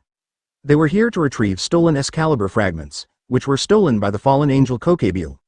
The man had been branded a traitor by the Alliance but had fled before being tried for his crimes. Rias looked at her knight, who was standing beside her with a blank look on his face. It must be difficult for him, with his history with the Excalibur. She was about to ask him to leave when... I agree, bucko. Let us do the needful, he said seriously, surprising Rias. Are you sure, Yuto? Rias asked hesitantly, with his. I need this, Rias-sama. He cut her off. I have realized that revenge is not the answer, and I need closure. He clenched his fist and stared at her with resolve. Dad must have spoken to him sometime. He's really matured, she mused. All right, as you say. Akeno pointed at the small nun sitting next to Irina. Anyo, who is that? The nun jerked upright in shock and poked her fingers together shyly. Apologies. My name is Asia Argento. I am here as support for my friends and to heal them if they get hurt. She blushed brightly when Irina patted her on the head. Asia has the Twilight Healing Sacred Gear, which is vital for a mission like this one. Zenobia said, making Rias nod in understanding. Kuroka had a question, however. You would even heal us, NYA? A nun willing to heal a devil? Now she'd seen everything. Asia nodded fiercely, determination in her eyes. Of course. We are all allied now, it is natural. Since the three factions were in a formal alliance, such joint operations were pretty commonplace. Rias decided to steer the conversation back to the topic. Anyway, let us plan a course of action. How convenient for both devil heiresses to be in one place. I shall slay you with haste. Kokebil cackled maliciously as he stared at the group of downed devils with all the hatred he could muster. Soon, the world will be bathed in the flames of war. Kokebil was and always had been a warmonger. Peace among the supernaturals just didn't sit right with him. What was life without conflict and strife? The Grigori had gotten complacent under that fool Azazel, and they were dallying and making friends in the name of peace. Unacceptable. The Fallen were the strongest faction, and he would prove it. He would usher in a new age where they reigned supreme, and Kokebil himself would lead them towards this glorious goal. Though I have to admit, you were stronger than I had expected. Not a match for me, of course, but still. He snarked arrogantly, looking at the corpses of Fried and Valpir. When he had initially thought that he'd win easily, it had not been so. The Sea-Tree girl's peerage was normal, but the Gremory girl's peerage had proven to be very meddlesome. The two cats were capable of senjutsu. The queen was able to use Barraqueel's holy lightning. The bishop was in possession of the forbidden Balor view, and the knight was a formidable swordsman with sword birth, which had even attained balance breaker. Even the redhead herself was proficient in the power of destruction. Kokebil had only been able to win by sacrificing both his underlings, but he had won. The pests were all on their last legs, and it would take but one attack to exterminate them. Rias glared at him with intense hate while clutching her broken ribs. It's because we've been training extensively with our abilities. There are no shortcuts to being strong, she declared resolutely. Kokebil just laughed mockingly. And that is where you're wrong, girl. Power comes only to those blessed by fate, to those with talent. For however hard you might train, you still fell short of my might, he boasted. Akeno limped towards Rias, just as injured. Luckily, due to Asia's help, there had been no casualties, but they were all pretty battered. I still don't understand why you told me not to contact your brother, bucko. Rias just looked away, clenching her fists. It's because I'm tired of being the princess or the damsel in distress. Akeno. I am tired of always needing someone to save me. She screamed, making Akeno's eyes widen. I wanted to prove that I can look after myself, that I can protect everyone on my own, she yelled angrily, with tears in her eyes. Akeno looked at her king with concern and sadness. Rias. Their moment was interrupted by Kokebil. How foolish. He mocked, smirking maliciously. If you had called for assistance, you might have won. Your pride will be your downfall, he shouted as he summoned a large number of light spears. As the devils and exorcists looked on helplessly at their inevitable death, Rias glanced at the necklace she was wearing and gripped it with resolve. It was a keepsake given to her by her father, with a unique seal engraved into it. She remembered what he'd told her while giving her the charm. I know you want to prove yourself, but I'm your father, ya know. So don't be afraid to call me whenever you have no way out. I trust you, Rias. I know that you'll only use it after you've given it your best shot.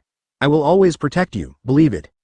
Smiling at the memory, Rias clutched the necklace tightly in her hand and channeled her magic into it, hoping desperately that she wasn't too late. Sharon watched in horror as the hail of spears descended onto them like a personification of death. Her life flashed before her eyes, and she found that she had no regrets. She had an awesome big sister and an amazing family with whom she had spent the past years happily. Sharon closed her eyes as she resigned herself to her fate, awaiting her death. When no such death came, she was surprised. She opened her eyes, only to be blinded by several rapid flashes of red. Sharon watched in shock as each spear was systematically destroyed by a corresponding flash.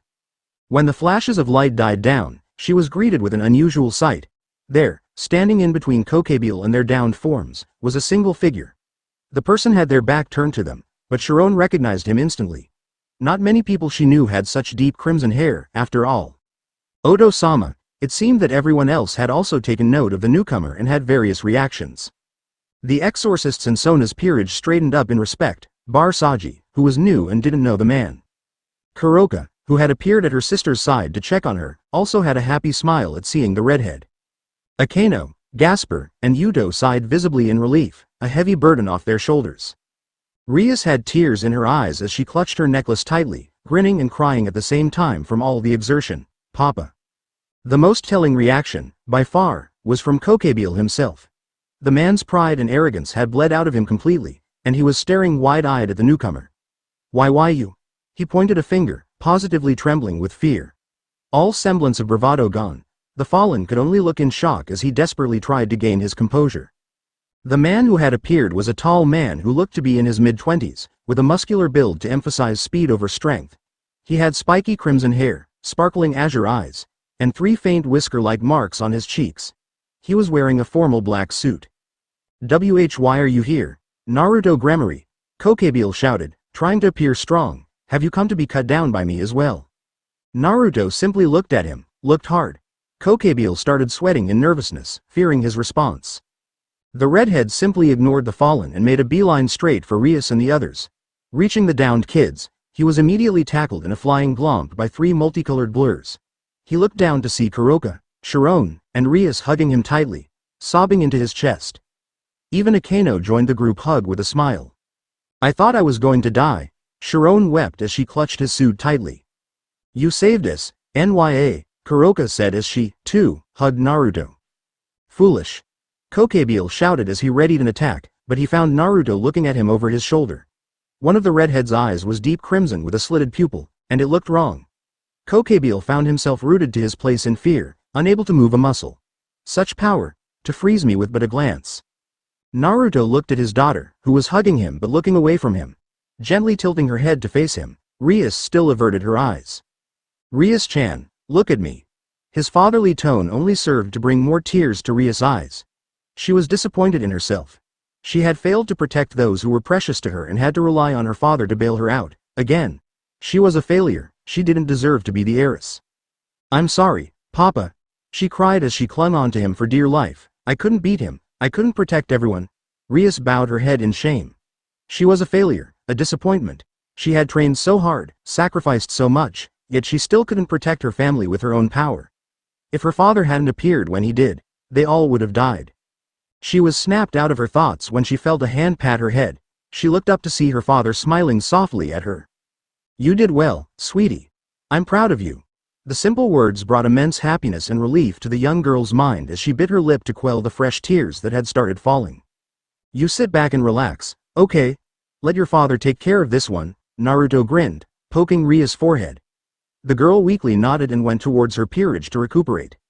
Naruto turned to where Kokebile was flying, and his smile turned into a snarl. The fallen flinched at the sheer rage emanating from the redhead until he felt it. Death. Kokebile froze in midair as the overwhelming presence of dread washed over him. He had only felt such intense bloodlust once in his life before, when he had faced this very man in combat. This killing intent, overwhelming. The spectators, who were all children, had dropped to the ground from the sheer weight of the pressure, even though it wasn't directed at them. Who is that guy? Saji shouted, trembling and shocked. Sona pushed up her glasses and looked at him, sweating mildly from the pressure. That guy, as you crudely referred to him, is Ria's father. Lord Naruto Grammary, the head of the Grammary clan. She said, making her pawn pale in fright. But why is Kokebile so scared of him? Lord Grammary is the most powerful devil in the world. Xenovia cut in. As an exorcist, it was her duty to be familiar with key figures of each faction. And Lord Grammary was one of the most famous. He can defeat Kokebile with ease. Wait, the most powerful devil? Asia shyly said, then why isn't he a Mao? That, I do not know. Akeno glanced at Rias, who was looking away in embarrassment. Bucko. Rias looked at the group with a red face. He's not leading because he wants to spend his life traveling the world with my mother and eat every kind of ramen in existence, she mumbled, burying her face in her hands. For all the power her father held, his reason for not leading the underworld was lame. Very lame. But he advises the Mao from time to time. She retorted weakly, trying to save face. While this conversation was taking place, Naruto was having one of his own. So, Kokebeel. He drawled, picking at his nails. Why are you doing this? Kokebeel went on a long tirade about the glorious war, but Naruto was somewhere else mentally. Finally, a decent fight. Kurama roared in his mind. Years of your ramen tours and cutesy talks with your wife have made me sick, he grinned menacingly. Naruto just gave the fox a flat look. I could always summon you out, ya know? You could go play with the dragons in the mountains. He clapped his hands gleefully. As if, Kurama scoffed, those lizards are weak. And you think this guy is strong? Well, thought so. How insufferable. Even when you reincarnated, I am stuck with you. Kurama huffed. I've grown bored after centuries of peace. Hey. Look on the bright side, at least I got red hair this time. Naruto boasted as he ran a hand through his magnificent crimson locks. What an imbecile. Naruto just ignored his tenant and focused on the fallen, who was still mid-rant. He stared blankly at him and then shouted, Hey, idiot. Kokebeel balked at the crude statement and looked fit to retort but then remembered who was speaking. What? You made two mistakes, ya know? Then Naruto vanished in a flash, leaving the spectators to look around wildly. Naruto appeared behind Kokebeel, with a punch aimed at his face. Mistake when you attacked my kids. The blow connected with the weight of a falling star and Kokebeel had no room to dodge. He was sent crashing down to the earth, where a huge explosion accompanied his arrival. He tried to get up, but Naruto was upon him again, his foot on Kokebeel's back. Oof, he struggled, unable to move. He looked up at Naruto, who was glaring down at him, and mistake to your timing could not possibly be any worse. Naruto hissed angrily. You know what I was doing before Rias called me? Naruto asked, only to receive no reply from the scared fallen. Do you? He thundered, making the poor fallen shake his head meekly. I'll tell ya. Naruto then cupped his cheeks dramatically, swaying from side to side. My darling Vene-chan had made ramen for me. He trailed off, a bit of drool escaping from his lips. Then his expression turned murderous again. My beautiful, amazing wife had made special homemade ramen with her own hands. Naruto stomped his foot down, making Kokebeel's spine crack. For me. Another stomp, another cry of pain. And you're the reason it's all cold now. Naruto stomped his foot again, confusing Kokebeel a lot, even in his state of excruciating pain. The spectators had different reactions. What? Tsubaki muttered, not entirely understanding the situation. He's screwed. Rias' entire peerage deadpanned simultaneously. Naruto looked at the downed Kokebeel underneath his foot. Bakebeel, he began, causing some of the kids to giggle. I was planning on flexing a bit since the kids are here. Ya know? Naruto then materialized a truth-seeking orb and smashed it downwards. But you're not worth it. Kurama will have to sit this one out. He whispered coldly as the fallen angel disintegrated before his eyes. The spectacle was observed by the devils, shocking them tremendously. Sona looked wide-eyed and turned to Rias.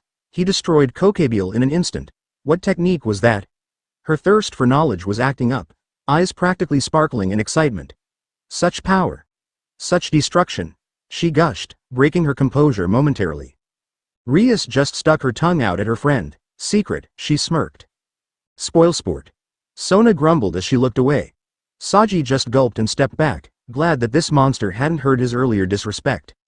By then, Kokebeel was done away with, and Naruto turned to the devil kids. With a grin and a cheery wave, he greeted them. Yo. The Grammary Peerage and Naruto were sitting in the orc room 2 hours after the incident. Since it was all sanctioned, there had been no legal complications to speak of. They had repaired the school, and the exorcists had gone off to report to their superiors. Naruto was sitting on the couch next to Sharon, petting her head as she slept. The kids were all exhausted, and Sharon and Gasper had conked out, being the smallest of them. Naruto-sama, would you like some tea? Akeno chirped from beside him, kettle in hand. Yep. Naruto blew on it tenderly as he drank the tea, eyes widening at the flavor. This is amazing, Akeno-chan. He patted her head as well, making her sputter in embarrassment. Na Naruto-sama, the normally elegant queen squeaked with a red face. What? Naruto grinned cheekily. You kids are just so cute, ya know. He stroked Sherwon's hair softly, making her purr in her sleep. Adorable, he enjoyed teasing the children immensely. Before Akeno could be further embarrassed, a jealous Rias cut in. Papa. Yes, Rias-chan. Naruto looked at her, smiling. Well. She trailed off, unsure of what to say. She had just interrupted to get his attention but had no plans on what to do with it. Odo-sama, are you coming to the open house? Kuroka asked from across the room, saving Rias. She was also lying down on a couch by herself. Of course. I wouldn't miss it for the world. Naruto pumped his fist in the air. I wonder what chaos everyone will cause together under one roof. Uhuhuhu. He giggled with gleaming eyes. I can't wait. Naruto grinned as he skipped about the halls of the Gremory estate. Why is that, dear? The woman next to him asked. She was a beautiful brunette with violet eyes, wearing a white sundress. She was Naruto's wife, Venelana Gremory. It's the kids' open house today, and, after thinking about it, Naruto deflated. And nothing, it's nothing special, but I still got all excited, ya know? He sulked. Venelana giggled demurely. I jest, husband. I very much adore that hyperactive nature of yours, after all. She batted her eyelashes at him. Naruto blushed as he straightened up, looking away from his wife. Well, he cleared his throat. I was going to gather everyone up to leave in about an hour. All right. I have some business to attend to. What will you do? What business? Naruto tilted his head. Venelana rolled her eyes at her husband's clueless nature. A new collection of gems and artifacts has arrived. I have to inspect them. Venelana had various businesses, which were highly profitable. Naruto didn't understand half of what she did but always encouraged her to follow her dreams. Naruto nodded. Can I come with you? Of course, it's a Gremory business after all. Naruto shook his head, confusing his wife. Nah, that's your business, Vene-chan. He grinned when she blushed slightly. You built it from the ground up, and all the credit goes to you. I'm perfectly happy supporting you, ya know? Venelana was filled with pride and love at hearing those words. In the underworld, most devils would sell their own children off to other clans in a bid to gain more power. But her husband never cared about any of that. He had plenty of power and did not use it maliciously or selfishly. Any other lord would have seized control of their spouse's business already, making her little more than a glorified secretary while they took all the credit. She really lucked out with her husband. His selfless nature was one of the things she loved most about him. She lost herself in thought as she remembered the meeting which decided their future. Flashback. You two shall be wed for the alliance between the Biel and the Gremory. Venelena's world went white as she heard Zekrom Biel speak. She had met Naruto once or twice before at gatherings, and he really wasn't a bad guy. But this? To be married off to someone without having a say in the matter? To spend centuries, her entire life, shackled to a single man. Even if Naruto was perfectly decent, Venelana hated how helpless she was. She was only 18, she didn't deserve this. No, Venelana, along with the Biel and Gremory clan members, stared at Naruto in shock. Had she heard him correctly? A faint bud of hope bloomed in her heart, but she dared not let it grow. Zekrom narrowed his eyes at the redhead. Care to repeat yourself, boy? Are you deaf? I said I'm not marrying her, ya know? Naruto replied, making the elders balk at his boldness. Venelana giggled slightly at that, glad that no one heard her. They were too focused on Naruto. Zekrom's power flared in anger as he got up from his seat. Power of destruction was radiating around him in a vicious miasma, making everyone around him tremble in fear. Even Venelana stepped back slightly, wanting to avoid his wrath. Naruto just closed his eyes and yawned. Is that it? He asked, rubbing his eyes groggily. Zekrom raised his power even more as his face contorted in rage, making the walls crack from the sheer force. Venelana had trouble standing, while some of the older devils had started sweating from the pressure. Don't try too hard, old man. You'll shit your pants or something, Naruto barked, laughing at his own joke. He wasn't fazed in the slightest at the show of strength. The elders looked fit to faint at the blatant disrespect, and Venelana hid her smile with her hand. He's a really interesting guy. He's cute too, now that I looked closely, she thought with a slight blush. Zekrom let up, seeing as he wasn't having an effect. Know your place, boy. You will do as I say. Yeah, right. Naruto guffawed, clutching his sides. Should I go to my room too, mama? The audacity. This upstart, who does he think he is? The enraged shouts of the elders reached Venelena's ears, making her nervous. While Zekrom couldn't attack the Gremory heir outright, he could undoubtedly make Naruto's life miserable. Such was the influence of the Bael clan. Zekrom calmed himself and decided to change his approach. And why not, may I ask? Is she not appealing enough to you? He said, clearly goading Naruto into a trap. Venelana had mixed feelings about the question. She would be free, but only because he found her unattractive? The thought left a sinking feeling in her stomach. She's very pretty, but that's not the point, Naruto replied without thinking, making Venelana's eyes widen. The point is that both of us should have a choice in who we want to marry, simple as that. This just reaffirmed her growing respect for the redhead in front of her. Zekrom wasn't deterred. The power he would gain from this marriage was almost making him salivate, and he wouldn't part with it so quickly. You have no choice. He whispered coldly, at the end of his patience, you both are simply the tools of your clan to gain more influence. Your feelings don't matter. You are destined to be wed for the good of devilkind. It is your fate. Just like that, Zekrom laid down the law. Whatever hope Venelana had gotten from the previous minutes was fast being lost again. The Bael clan was the most influential and powerful in the underworld, and one didn't disobey the great king like that. Just before she was about to resign herself to her fate, the atmosphere of the room turned chilly. Looking around, she found the source to be Naruto. He was grinning, but it was so very fake. His eyes had a certain gleam to them, which unsettled Venelana quite a bit. He. Naruto chuckled, which was far from a happy sound, old man. You just managed to cram all the wrong words into a single sentence. Ya know? He pointed a finger at Zekrom, who was looking back warily. Fate, destiny, tools. What difference does that make? I don't care about fate, he snapped, making the devils go on guard. Venelana was shocked, to say the least. This person was vastly different from the laid-back, happy Naruto she'd known. But she didn't interrupt, just stayed back and watched. I challenge you to a duel, one-on-one. I'll kick your wrinkly ass, believe it. And the rest was history. Suffice to say, when Naruto later asked her out, and she was free to decide, she happily gave him a chance, and it was the best decision of her life. Vene-chan. Naruto waved his hand in front of her head, snapping her out of her thoughts. You spaced out for a bit. Venelana shook her head, giving him a soft smile. Just remembering some fond memories, Naruto-kun. Oh, what? She merely poked his nose, making him blink. It's a secret. Mo, how mean. Naruto pouted and then changed the subject because it was boring. Let's go on a date after the open house. Venelana just wrapped her arm around his and leaned into his shoulder. Where would we go? Naruto pondered as they kept walking. How about Paris? Or the moon? I could also ask Office-chan to take us to a nice, quiet dimension. He shot off the options in excitement. Venelana's sweat dropped. Why did you pick such extreme locations? Wouldn't any restaurant suffice? Although she didn't mind in the slightest. His ideas of activities were all very unique, and she enjoyed his plans immensely. Naruto just looked at her in shock. I'm not going to take my wife to some normal place, ya know. There has to be flair. He flailed his free hand dramatically to show her the seriousness of the situation. His wife sighed fondly and closed her eyes, being led along by her husband. Never change, dear, she whispered. She was glad that Naruto put so much effort into making her feel special, even centuries after being together. He indeed was an amazing husband. What was that? Nothing.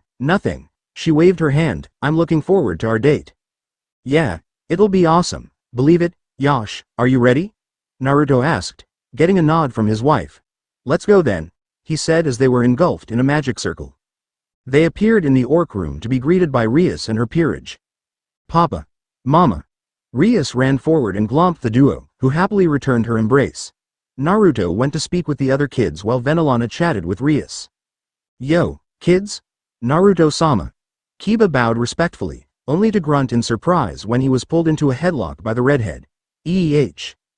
Don't be so stiff, Yuto. Naruto ruffled his hair while not loosening his hold in the slightest. And what have I told you about the sama? You said not to. Kiba muttered while he tried to struggle out of the headlock.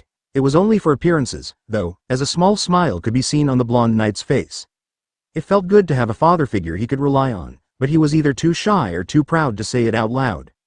Naruto released Kiba as Akeno walked towards him, tea tray in hand. He just accepted it with a smile and sat down on the couch. Kuroka was sleeping next to him, snoring away contentedly. Naruto grinned and decided to prank her. The chance was simply too good to pass up. He leaned down and tickled one of Kuroka's fluffy ears, making them twitch slightly. She mumbled something incoherent and shifted in her sleep, but didn't wake up. I need to amp it up. Naruto said, stroking his whisker marks. He then tickled both of her ears simultaneously, making them twitch and flutter even more. Nyahaha, Kuroka had started giggling in her sleep, much to the amusement of the room. Seeing as it still hadn't worked, Naruto went for his finishing move. He blew a puff of air directly into her ear. Kuroka jolted awake with a squeak, only to find Naruto whistling innocently beside her. She narrowed her eyes at him, obviously used to his behavior. Dad? She rubbed the sleep out of her eyes before glaring at him. That was you, wasn't it? Naruto's whistling intensified. The most powerful shinobi, everyone. Kurama drawled sarcastically while clapping his paws slowly. Truly the paragon of excellence. Dodd? Kuroka inched closer to Naruto, who was showing no signs of guilt. No idea what you're talking about, sweetie. Kuroka clearly didn't believe him and turned to the other occupants, while Naruto shook his head rapidly and held his hands in prayer. I didn't see anything, Kuroka. Akeno smirked, getting a thankful nod from Naruto. Before she could question them further, another magic circle lit up in the room, and two people appeared from it.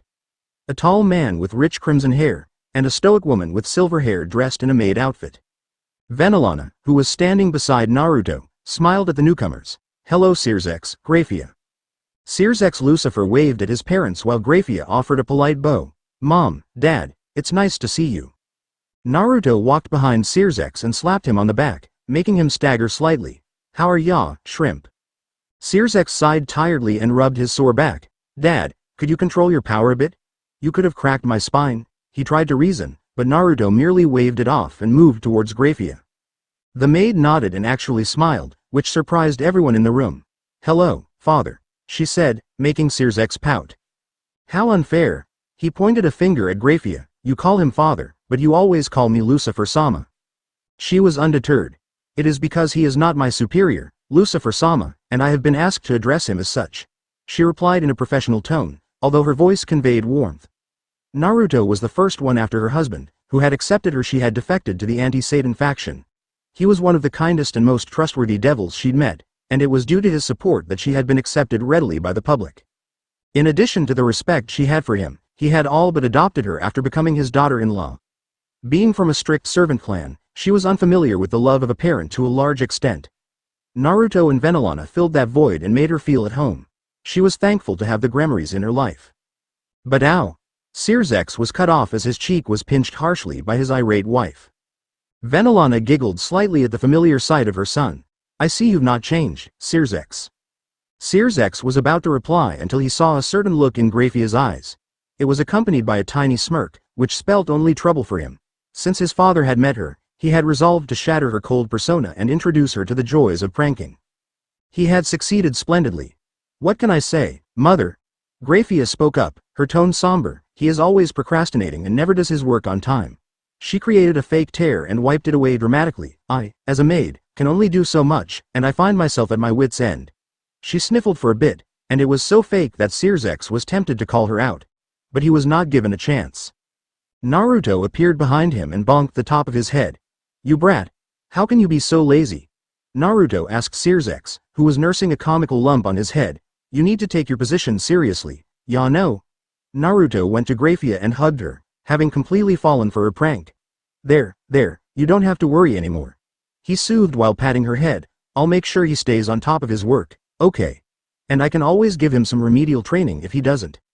Searsex's face paled at the mention of his father's training as he looked at his wife.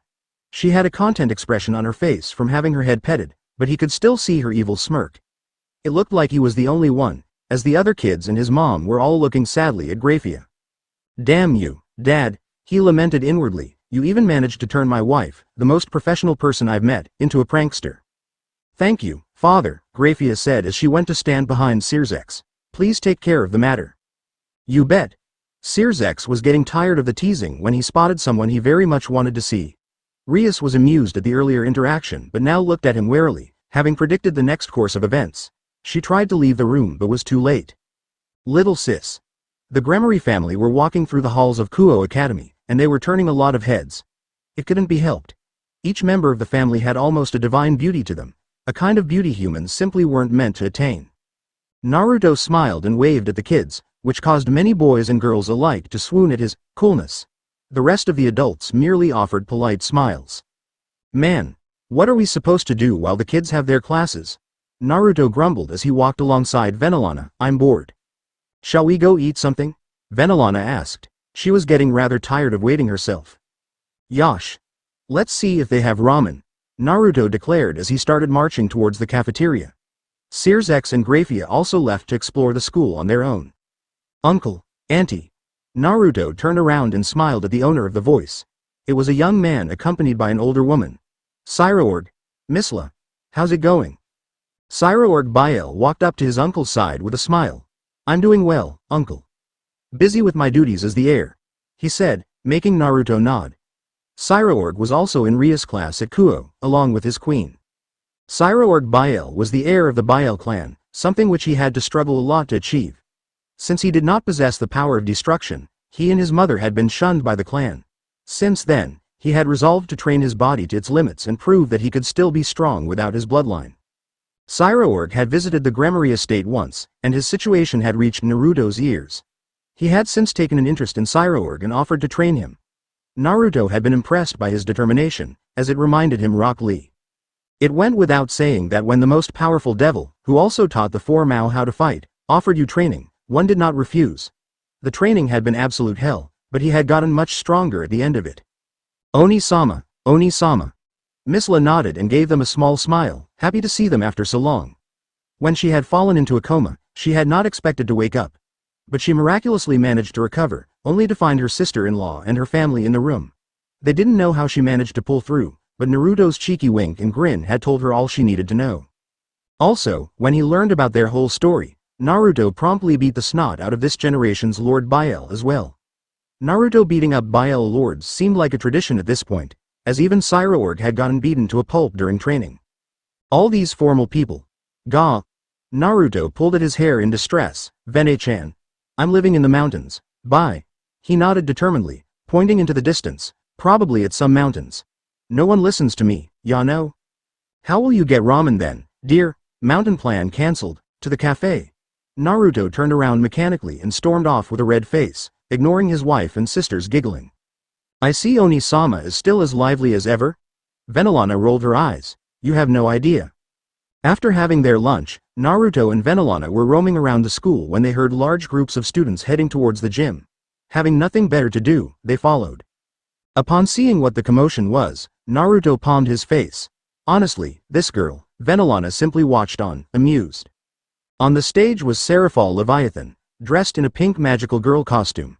She was waving around her staff and striking poses from her show, much to the delight of the audience.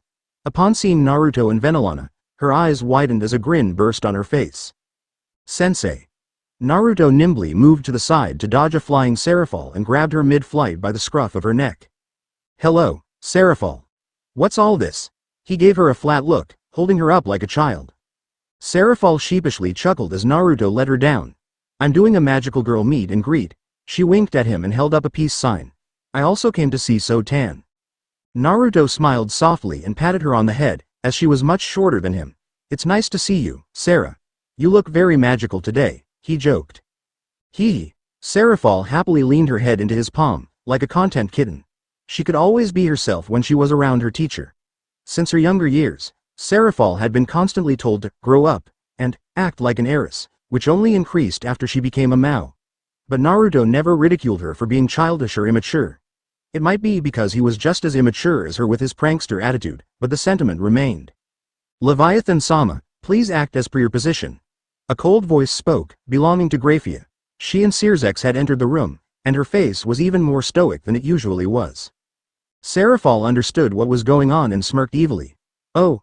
But Sensei was merely showing his favorite student some affection, isn't that right, Sensei? She gave Naruto the most adorable puppy eyes ever and relished in how Grayfia's face tightened. Naruto completely missed the point, dense as he was. Of course, it's been so long since I've seen her, he grinned while Grayfia clenched her teeth. It was another unspoken rivalry between her and Serafall. They already were powerful devils with ice magic, but one was Naruto's student while the other was his daughter-in-law. They knew that Naruto didn't discriminate between them and that it was a ridiculous thing to fight over, but that wasn't how rivalries worked, was it? Father, please follow proper decorum in a public space. This was the most she could say without breaching her maid etiquette. She did enjoy that Serafall couldn't call him father and had to settle for sensei. Hi. Naruto rolled his eyes and withdrew his hand, making Serafall pout. Serafall pointed a finger at Grayfia accusingly. You're just jealous that he's not patting your head, aren't you? She grinned impishly when the maid's face went slightly pink. How uncouth. I thought no such thing. She coughed, trying to regain composure. Liar. I am not, girls. No fighting. Naruto appeared between the two women, who were almost nose to nose by now, with lightning shooting between them. Why can't you two just get along, no? The both of them looked at each other, then at Naruto, then, HMPHED, and looked away. Serafall stuck her tongue out at Grayfia, who did not dignify that with a response. The hell was that? Idiot, Kurama jabbed. He wouldn't miss a chance to insult Naruto. Shut it. Man, who are these people? They're all so weird. The students' voices reached the devils, and Venelana quickly used magic to wipe their memories of the past few minutes and send them on their way. Stupid Sharingan copy. Stupid Sharingan copy. Naruto and Kurama lamented simultaneously. He was still a bit salty about how everyone had memory and influence magic to some extent in this world. I remember you being so smug when you wiped the memories of a human for the first time. You thought you were the only one who could do it. Take that, Sasuke, you said. I didn't pay attention to my tutors, okay. For his own mental health, Naruto ignored Kurama's uproarious laughter and focused on the present. So Tan. Serafall glomped Sona, who had entered along with Rias and their peerages. I missed you. Did you miss your big sis? She tightened her hold on her sister for safety. Oni-sama, please don't embarrass me in front of everyone, Sona sighed as she rubbed her forehead in irritation. It's nice to see you too. While their sisterly bonding was going on, Naruto turned to Saji, who had immediately gone on high alert. He still remembered their first encounter and had no desire to get on this monster's bad side. And who might you be, young man? Ji Genshiro Saji, sir. Saji stuttered and ended his introduction with a salute at the end. He was trembling a bit from just standing in Naruto's presence. No need to be scared, no. Naruto eased his worries with a smile. I'm Naruto. Naruto held out a hand, which Saji tentatively shook. You're the only one from Sona-chan's peerage I've yet to meet, so I thought I'd say hi. Saji looked at the redhead in a new light. For all his power, Naruto appeared to be a surprisingly friendly person. Maybe there was no reason to be wary of the man after all. Naruto went towards Serafall, who was still sticking to Sona like a leech. Let her breathe, Sarah. The poor girl looks like a tomato. He gestured to Sona, who had gone red from the crushing hug. Serafall did so and immediately got into another fight with Grayfia over who had cooler ice magic. Naruto watched the various groups bicker and chat with a faraway look, lost in thought. This life isn't so bad after all, isn't it, Kurama? I'm still bored. Kurama denied, but his voice was warmer than one would expect from a Biju. But I suppose it could be a lot worse. Naruto just laughed, glad that Kurama approved, in his own roundabout way. Rias' gramarye was used to the chants of adorations from the students whenever she walked through the hallways. It was no news to her. She was a very beautiful woman, and her fans were clearly aware of the fact. But still, she smiled and waved at them all the same, making many of her juniors swoon in place. Her queen, Akeno Himejima, also walked beside her at a sedate pace, jovially greeting her own cohort of admirers. Inwardly though, she could very well go without so many children bothering her at every turn. She was merely accompanying her king, nothing else. The two were headed to the student council room, where Rias' friend, Sona Citri, was the president. The two heiresses were very close and often met each other to chat and pass the time. Rias opened the door to the room and stepped in, turning the heads of the entire council. Sona was sitting behind an ornate wooden desk, with her queen Tsubaki standing dutifully at her side. Sona smiled at seeing her friends enter. Greetings, Rias. Akeno. She nodded at both girls as Rias took a seat in front of her. What brings you here? Nothing special. I thought we could catch up. It's been about a week since we last spoke. Rias began, drinking the tea which had been put out. All right. Sona nodded. They had a lot to talk about, and even though Sona was always a bit reserved, she always had time for her friends. In between their chat, Rias decided to tease her friend a bit. You know, Sona, she began, gaining the president's attention, it's been a hassle dealing with my hundreds of fans lately. Rias gave a long-suffering sigh as if it was such a pain to her. The burdens of being the most beautiful girl in the school, she sang, giving her friend a mischievous grin. Rias was indeed the most popular girl in the school, with Akeno a close second. Sona placed third in the fan-made list. Even though Sona cared little about things like popularity, Rias loved to rub it in her face that she was the more popular of the two. They both knew it was harmless ribbing, but Rias liked riling up her friend. However, when she saw the smirk on Sona's lips, she grew wary. That must be hard. The president began, eyes glinting with mirth. I have it a lot easier. I have only one fan, but he is the most devoted in the world. He more than makes up for my lack of quantity, with quality. She pushed up her glasses with her finger, satisfied in her victory. Her face was as calm as ever, but there was a slight tinge of pink on her cheeks. Rias got the message, loud and clear. TCH. She pouted. Rias knew that Sona was talking about her fiancé, and she was right. With how much that guy was utterly besotted with Sona, the sea tree really had the best fan in the world. Rias herself would prefer someone like that over her legion of shallow fans. But Sona wasn't done. Here, let me show you my fan mail. She then bent downwards and retrieved an absolutely massive box of letters and postcards. These were all sent by my intended. Sona smiled happily and got a few letters out to show Rias. Sona-chan is best girl. Believe it, I love Sona-chan more than ramen. East or west, Sona is the best. Let's get married now. HMPH. Rias crossed her hands and grumbled, having lost their verbal spar. All right, I get it. Geez. Saji, who had heard all this, was irritated and could not refrain from cutting in. Wait, Kaichu has a fan. Who is he? Akeno blinked at this. Sona, you haven't told your pawn yet? Sona sighed and shook her head. He's new, and the subject didn't come up.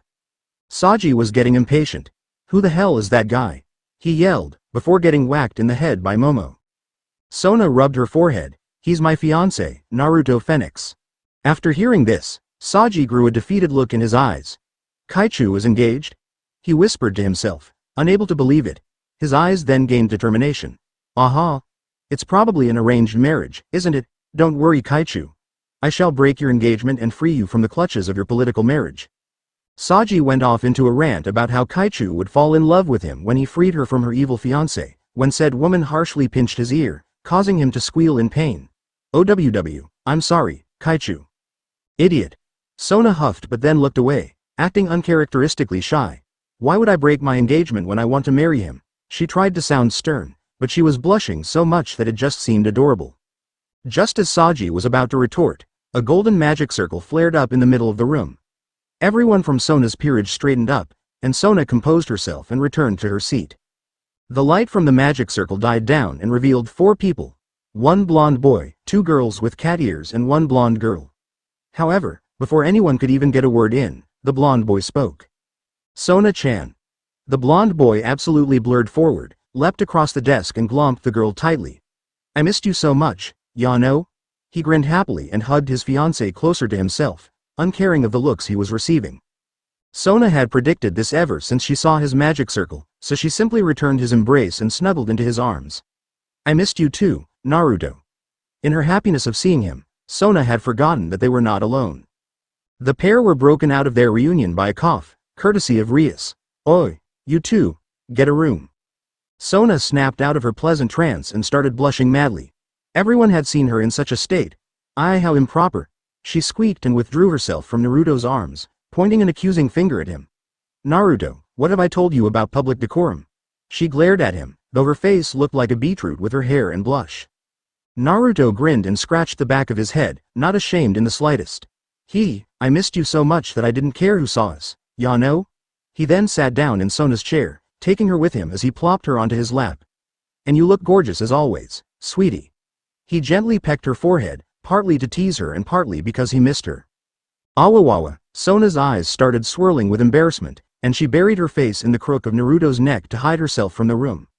The tender embrace embarrassed her even further, and steam started pouring out from her ears.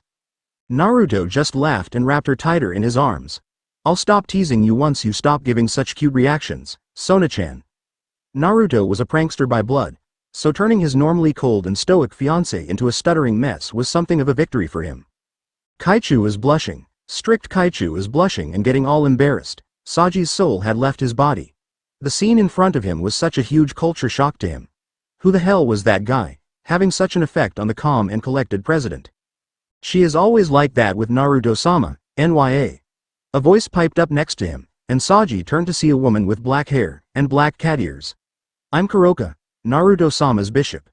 Nice to meet you. The now named Kuroka extended her hand, which Saji gingerly shook. Saji was about to inquire further when Tsubaki cut in. Hello, Naruto-sama. I hope you have been well. I'm doing great, thanks, Tsubaki-chan.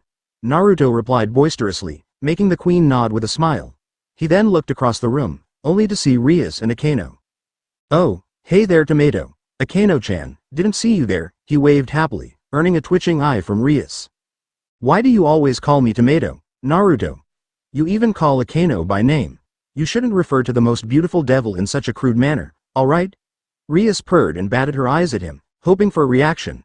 She was miffed that Naruto never reacted to her beauty and always called her Tomato. She didn't much like being teased like this. Naruto's sweat dropped. Are you okay, Rias? You seem full of yourself, Yano? Naruto said, then cuddled Sona closer to his chest. Because the most beautiful devil is clearly Sona-chan. Meep. Sona jumped a bit at the compliment. She was just about to recover from her earlier embarrassment, but now her brain had melted again. Oni-sama. Behave. A high-pitched voice cut in, belonging to the blonde girl. She was wearing a regal pink dress, and her hair was in drills. But Revel-chan. Oni-sama. Revel stomped her foot in irritation, crossing her arms angrily at him. Naruto grumbled a bit at her telling voice, then got up from his chair, taking Sona with him. He turned around and placed Sona on her seat, who was practically glowing by now while glaring at him. Looking at her now, Naruto felt a little guilty. Maybe he had teased her a bit too much. He gave Sona some time to cool down and then spoke. I'm sorry for teasing you so much, Sona. I just missed you a lot, Yano? He was genuinely apologetic, which made Sona's glare soften a bit. She sighed for the 100th time and pushed up her glasses. It's okay, I forgive you. I'm happy to see you again. She looked away and shyly tucked a strand of her hair behind her ear. And just like that, Naruto was done for. You're the best, Sona-chan. I love you. And Naruto, Sona hissed, although she had a very prominent smile on her face, not in public. Ah, okay. Naruto dragged his feet back to where his peerage was with a crestfallen look on his face. Sona had to resist going there and cheering him up, as she knew it was just another prank of his. One that had worked too many times to be funny anymore. Naruto then took a seat on one of the couches, right next to the white-haired cat girl. He turned to her and spoke with teary eyes, Shiron-chan, heal me. Sona-chan has rejected me. He dramatically sobbed as he hugged the white-haired girl tightly. The rest of the room just looked on dumbly. So fluffy. I'm recharging. He softly patted her head, making the tiny girl purr in contentment. Oni-chan, you're being ridiculous. Shiron deadpanned while trying not to fall asleep. His headpats were out of this world, and her eyes were already drooping. Naruto recoiled as if he were struck in the face. Even Shiron-chan, he whispered sadly, eyes watering. His antics were cut off by Sona. Naruto, why are you being so difficult today? Sona could feel the migraine setting in. Yes, she loved him a lot, but there was no denying that her fiancé could be a handful. Before Naruto could go off into another speech, an irritated Saji stood in front of him. How the hell is Kaichu in love with a whiny brat like you? He glared at Naruto in disgust. She deserves better. The entire room went silent, and Saji knew then that he had made a terrible mistake. Naruto's expression had changed entirely. He simply wore a slight smile that didn't reach his eyes. Saji much preferred the whiny Naruto to this one. Luckily, he was saved by his mistress.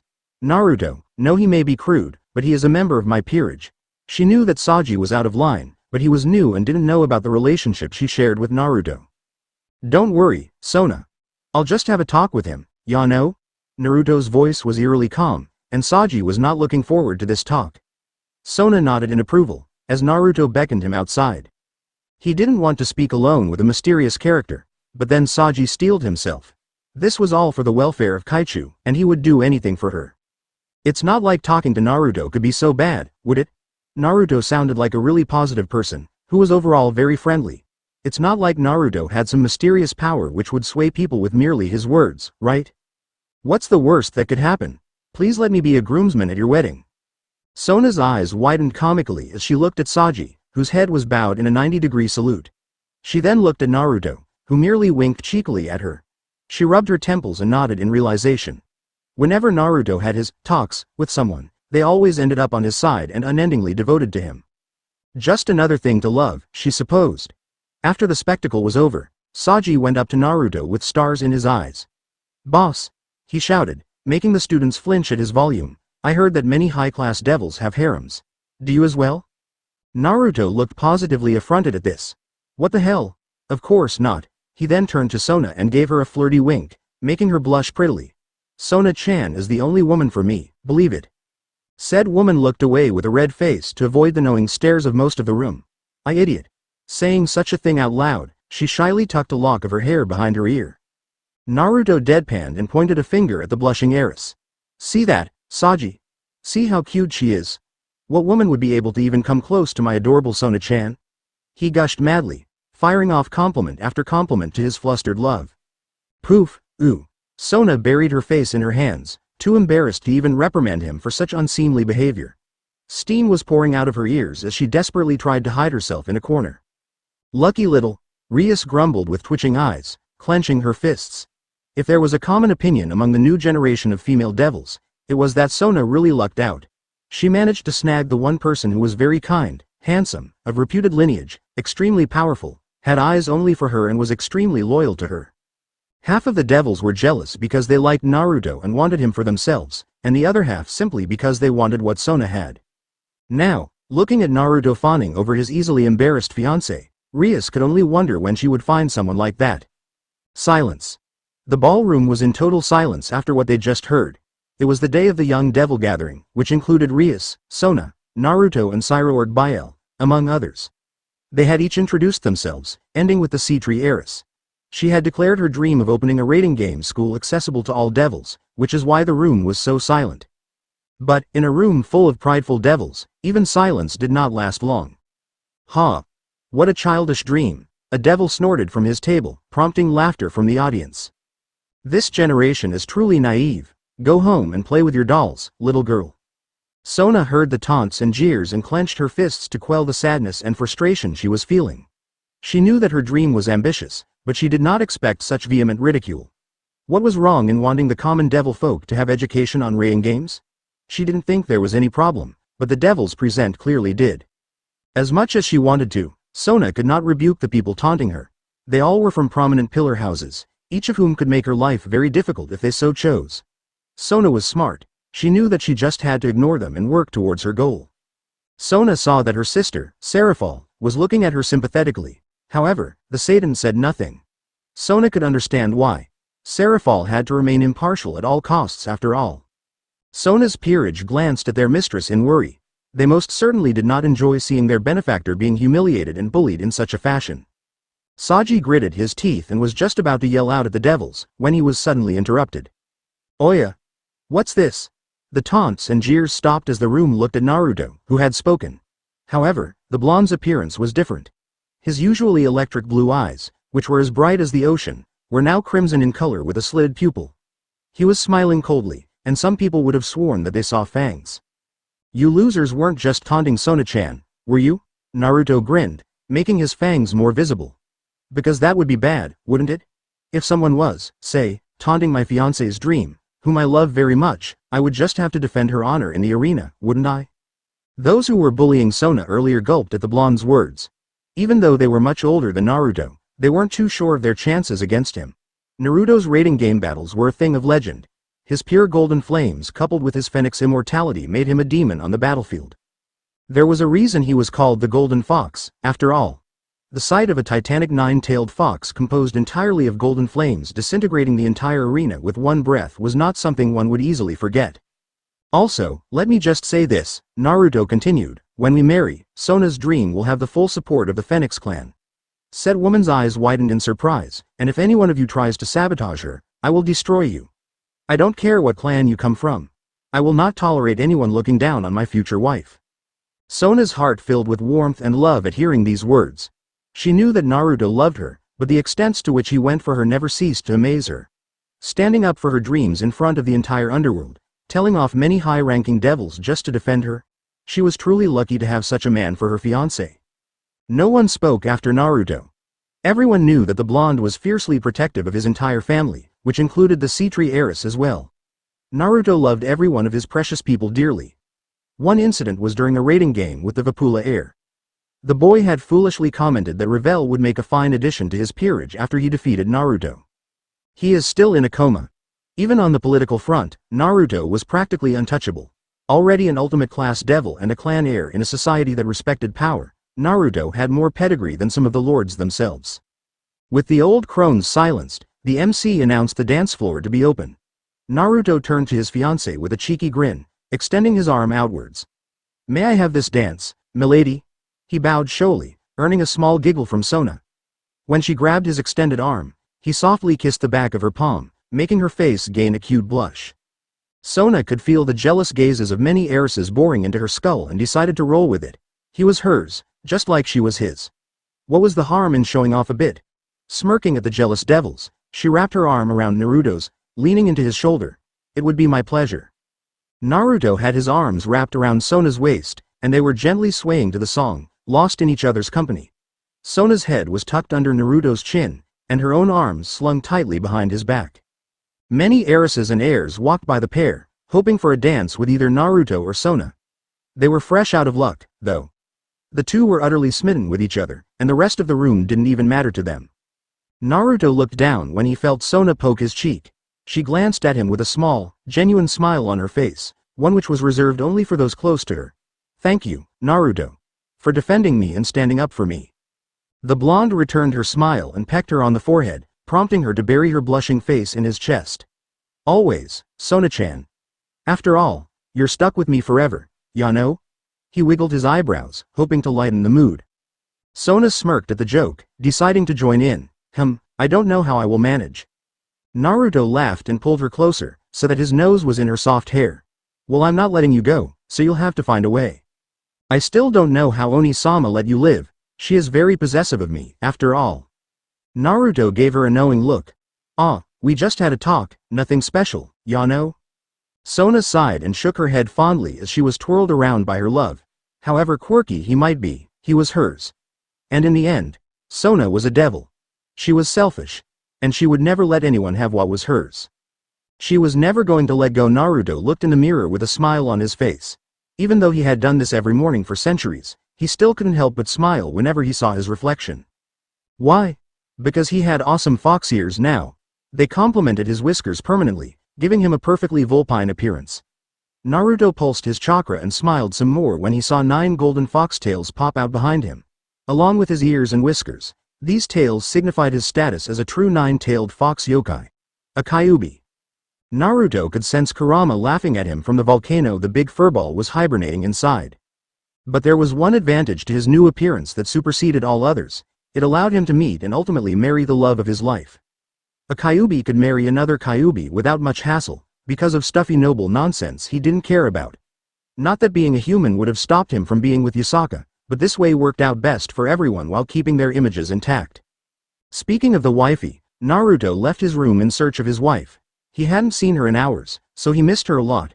Some might call him clingy for wanting to be near his wife so much, but she liked it, and Naruto liked showering her with affection. So, the haters could stuff it. Once someone who has been deprived of love their whole life finally finds it, they never let go. Naruto was wearing a blood orange yukata with a black obi.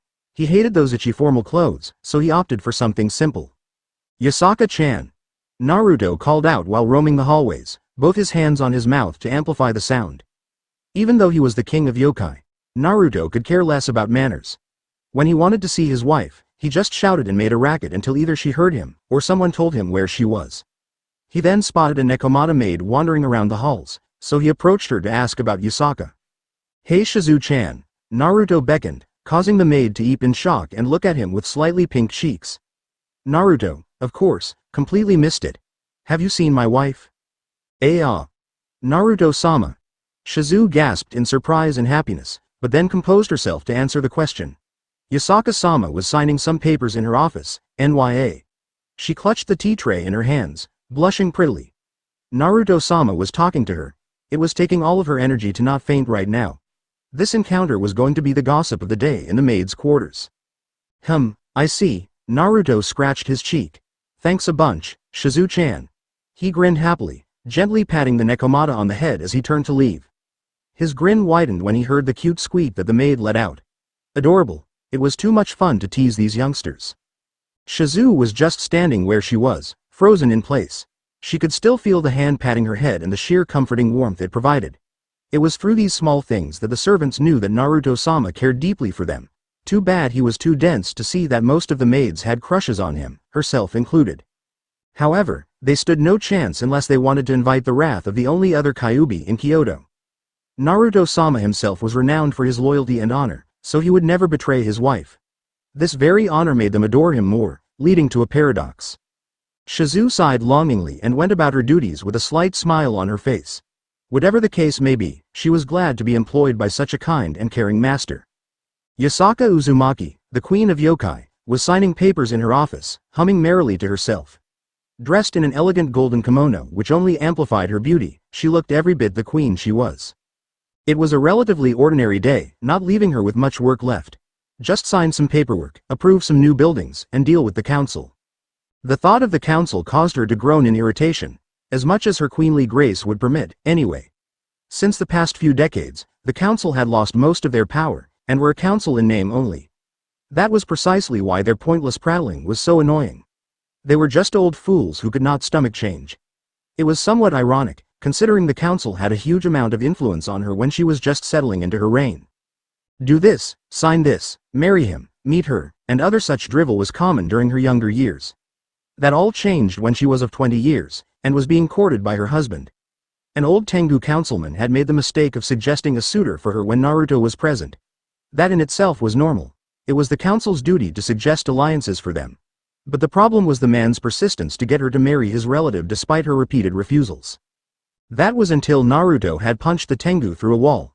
Literally, she had never seen Naruto look so angry before, and she would shamelessly admit that he looked very cool defending her like he had. Until he got even cooler when he uttered the most romantic words she had ever heard. If anyone tries to keep me from my woman, there won't be a council for her to oversee, believe it.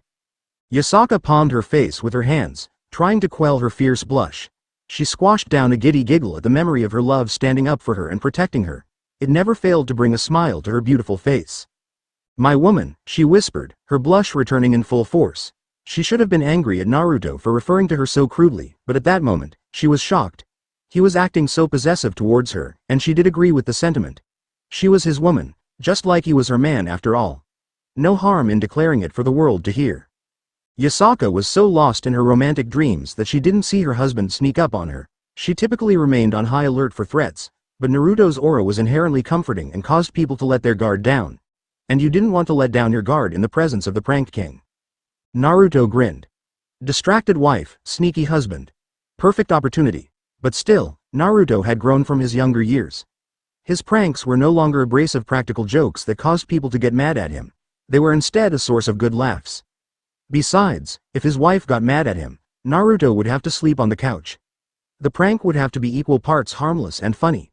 There was only one way to go. Fu. He blew into her ear. Kya. Yasaka squeaked and jolted in place, covering her ticklish ears. She knew it was Naruto because no one else was immature enough to pull a stunt like this. She turned around and gave him her best glare, but she just looked adorable with the embarrassed flush on her face. What do you think you're doing? Wasn't me. Naruto retorted with total seriousness, pointing towards the door. It was him.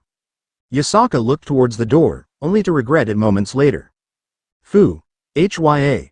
She turned around to bop Naruto on top of the head, only to squeak in surprise when Naruto drew her into a tight embrace. Try as she might, Yasaka could not resist the comfort her husband's hugs provided. It was like relaxing under a kotatsu after a long day at work. Grumbling to herself, she reluctantly snuggled deeper into the hold. You're so mean, dear. You always make me so flustered. Her mild irritation at his prank was already forgotten in favor of relaxing into his warmth. Naruto chuckled and hugged her tighter. I take that as a compliment, Yasaka-chan. If I still can make you blush, that means the romance is still alive, ya know? You're lucky there's no one else in here, Yasaka muttered, rubbing her head into his chest like a kitten. I ought not to behave so unprofessionally in front of our subjects. You're such a great queen, sweetie. The people are lucky to have you. Naruto kissed the top of her head, making her cheeks go pink. This queen demands recompense for disturbing her work, Yasaka declared haughtily, but the effect was minimized with her red face buried in his chest. Naruto gave a mock salute. Yes, my queen, this humble Kyuubi will coddle you at once. Naruto started petting Yasaka's fox ears, making her turn to putty under his gentle touch. Yasaka had told him that a Kyuubi woman's ears and tails were special to them, and that only completely trustworthy people were allowed to touch them. Naruto felt like the luckiest idiot on the face of the world right now. That's good, keep doing that, Yasaka purred in sheer contentment. She always enjoyed when her husband pampered her like this. Her work as a queen could get very stressful, but Naruto was always there to make her feel at ease. And she simply enjoyed being lavished in affection by the object of her own affections. Right at this moment, as she sat nestled in her man's lap, Yasaka felt safe.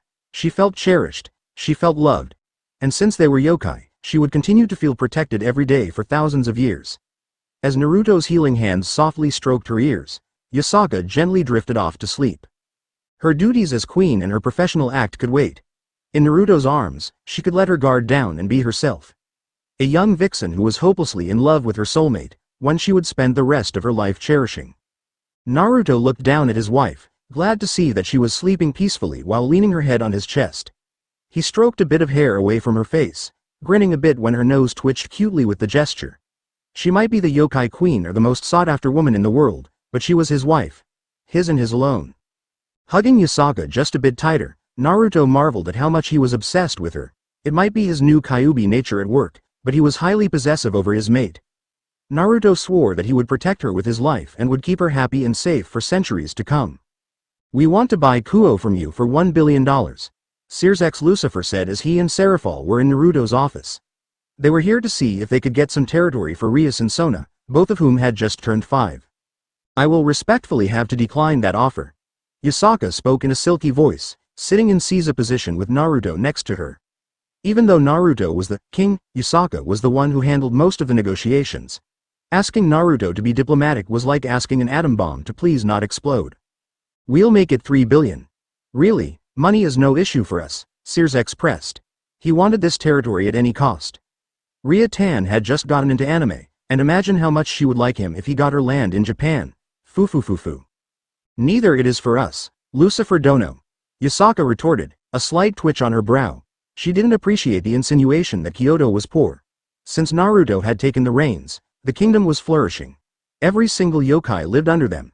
Even the Nekomata had migrated from the underworld. They were very rich from regular tax collection. "We cannot allow the members of any other pantheon to enter Japan." Sears was sweating. He looked to Serafall for help, wondering why the usually bubbly foreign affairs minister wasn't taking part in the negotiations. Truly enough, Serafall was looking at the king, Naruto, with slightly pink cheeks. "She's totally smitten, isn't she?" It was an open secret that Naruto had saved Serafall from an old devil faction attack, preventing her inevitable death. This was before Naruto had met Yasaka, and he was wandering the underworld. He had stumbled upon the devils attacking Serafall and jumped in without knowing who she even was. On being asked why a yokai would help a devil, Naruto's reply had them stumped. "What the hell's a devil? And who needs a reason to save a lady in trouble, ya know?" Just like that, Serafall was done for. Naruto was the first man to help her without regard for her status, or wanting to get closer to her for her clan's power. Naruto merely saw a lady in need of saving, not caring about her beauty or prestige. Serafall had developed a crush on him ever since. It wasn't true love like Yasaka's, more like some admiration mixed with infatuation. One might ask, why was Serafall here then, causing a conflict of interest?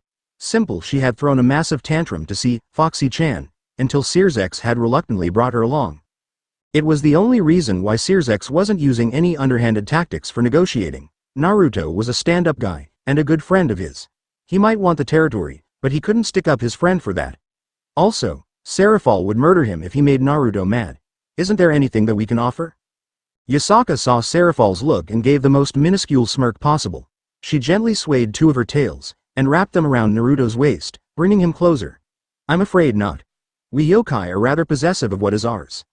Her smirk widened just a bit when Serafall glared at her while gritting her teeth. Naruto, of course, missed it completely. He just grinned that Yasaka was embracing him, and wrapped his own arm around her shoulders. "You hear that, guys? The queen says no." His grin brightened when Yasaka gently nudged his shoulder, smiling coyly at him. Yasaka never behaved like this in public, but Naruto was sure as hell not going to complain. After the 2 Satans left, Yasaka again found herself in Naruto's lap. She was used to this behavior, so she merely eased into the hold, humming happily at the closeness. She swayed her feet from side to side, her kimono trailing behind her. Yasaka giggled. This feels like I'm on a swing. She swayed her feet a little faster. Naruto was much taller and bigger than her, so her legs would dangle off the ground whenever she sat in his lap. Would you like to go on a swing, Yasaka-chan? Naruto tilted his head in confusion. Hee. Yasaka was amazed at her husband's cuteness. How he could be so handsome and adorable at the same time, she'd never know. He was so pure and innocent, looking at her all confusedly and asking to go on a swing. Oh, how I love this charming fool of a man. Yasaka's heart was going crazy in her chest, overwhelmed by her adoration for her husband. No, Yasaka shook her head, leaning back against Naruto's chest. I much prefer the seat I am in now. Naruto gained a wicked smirk. Oh, you do, huh? You minx. With that, Naruto started tickling his wife, making her clutch her sides in laughter. She was gasping and begging for a timeout, but Naruto grinned. There were no timeouts in a tickle war. Nah, Naruto. Stop. No, and the room rang with the melodious laughter of a couple madly in love, causing even the gods to envy their bond. Naruto did make good on his word later and took Yasaka to the park later so she'd get to ride the swing. Only this time, they weren't alone.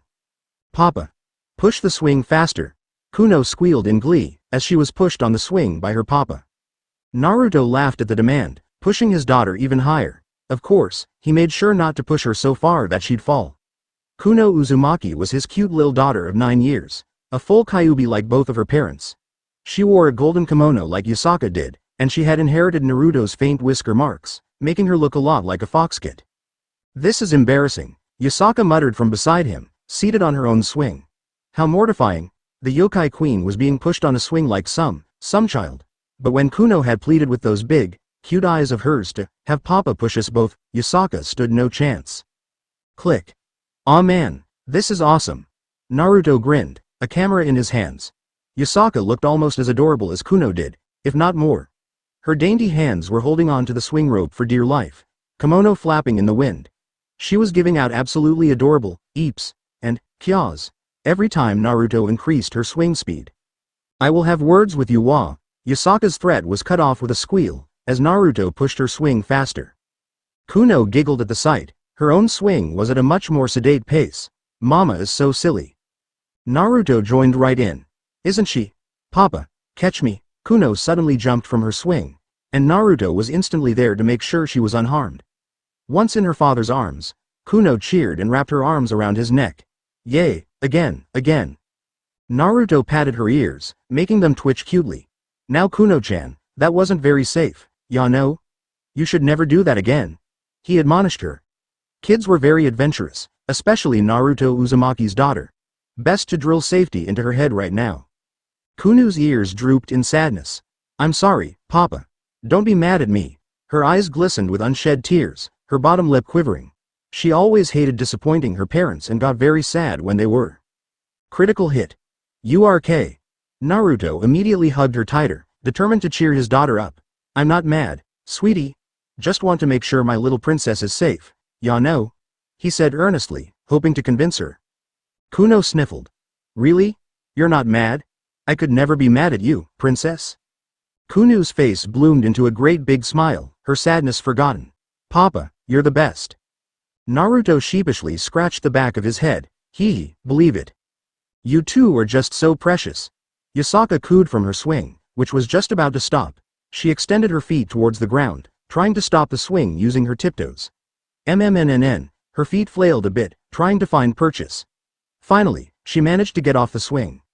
Yasaka stretched her arms above her head as the swing had made her back stiff. Naruto shot her a thumbs up. Super cute. Kuno gave her own mini thumbs up. Mama is cool. Yasaka's cheeks pinked. A couple of sweethearts, aren't you?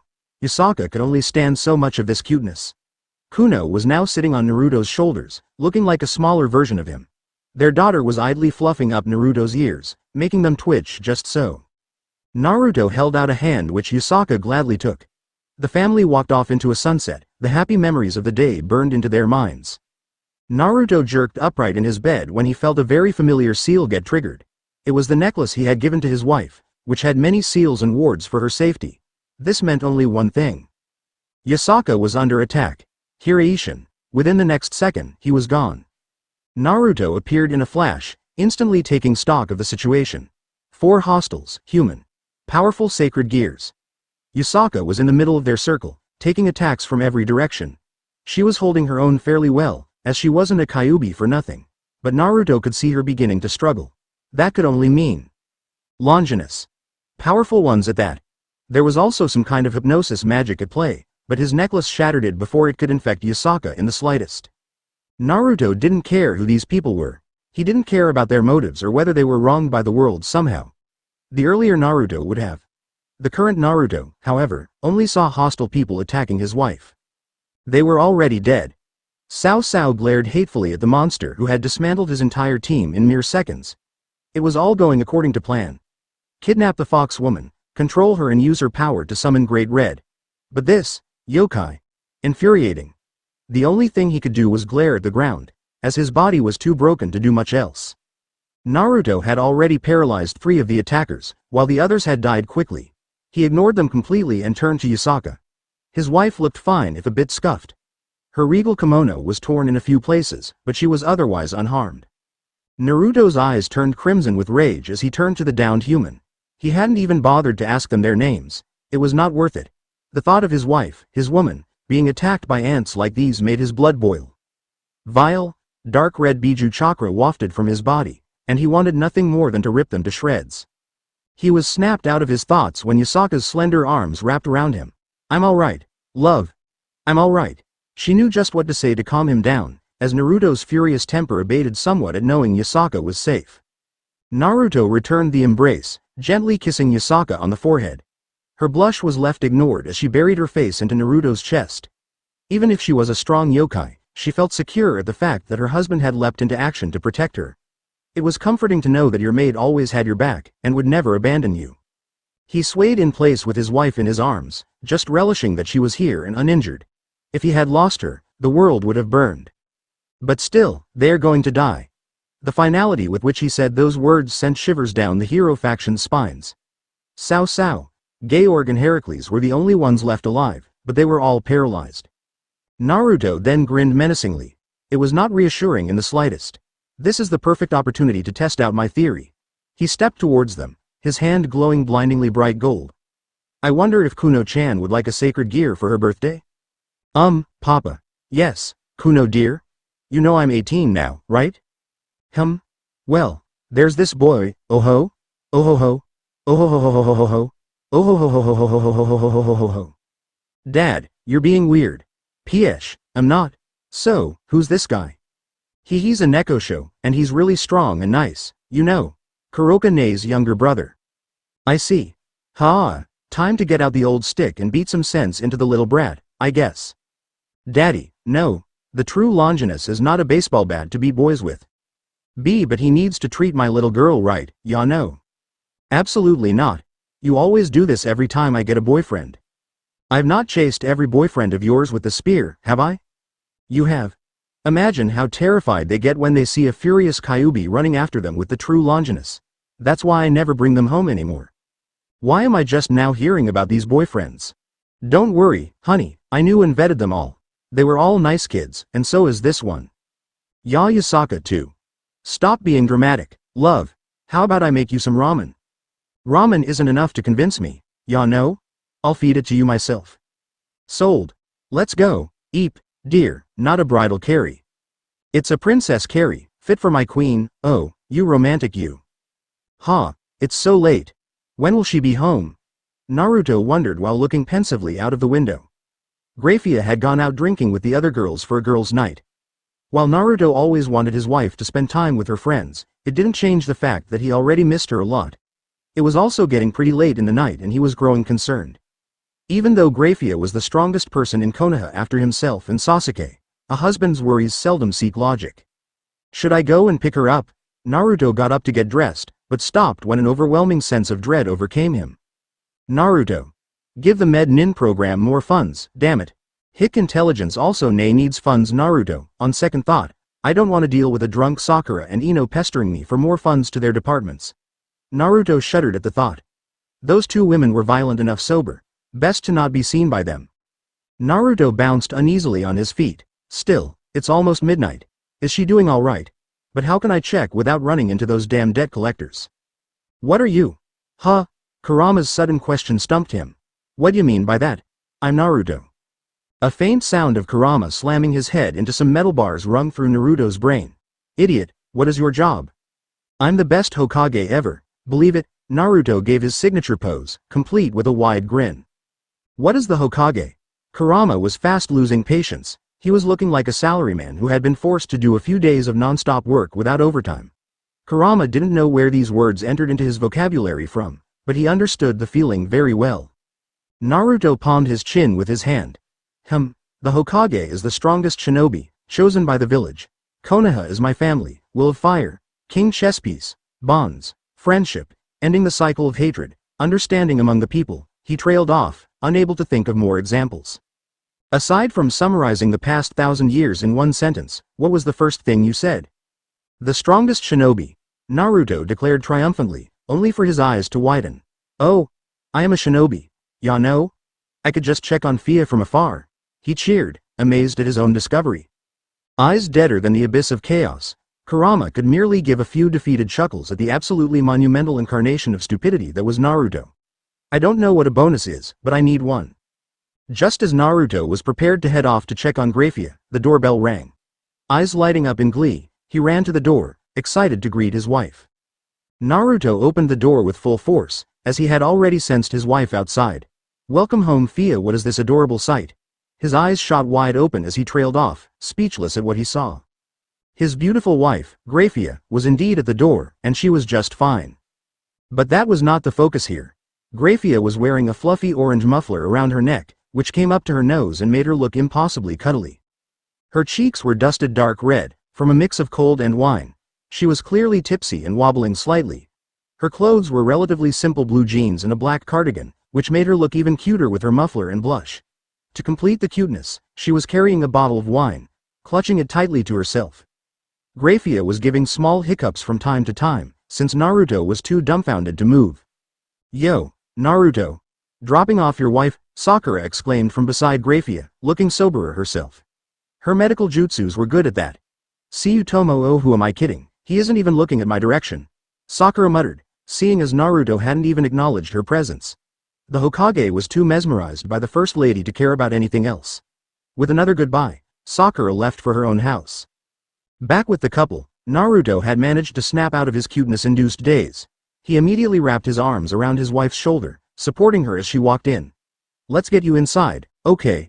It's cold outside.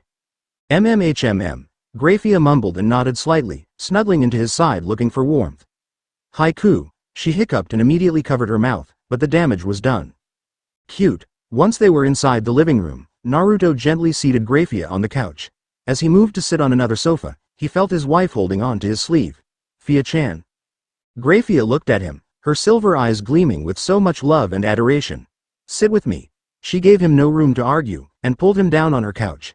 She then proceeded to climb over Naruto like a kitten. Grayfia snuggled into Naruto's bigger frame, almost as if she was burrowing into it. Mine. Way. Naruto's jaw dropped in shock. His wife was acting so clingy and assertive.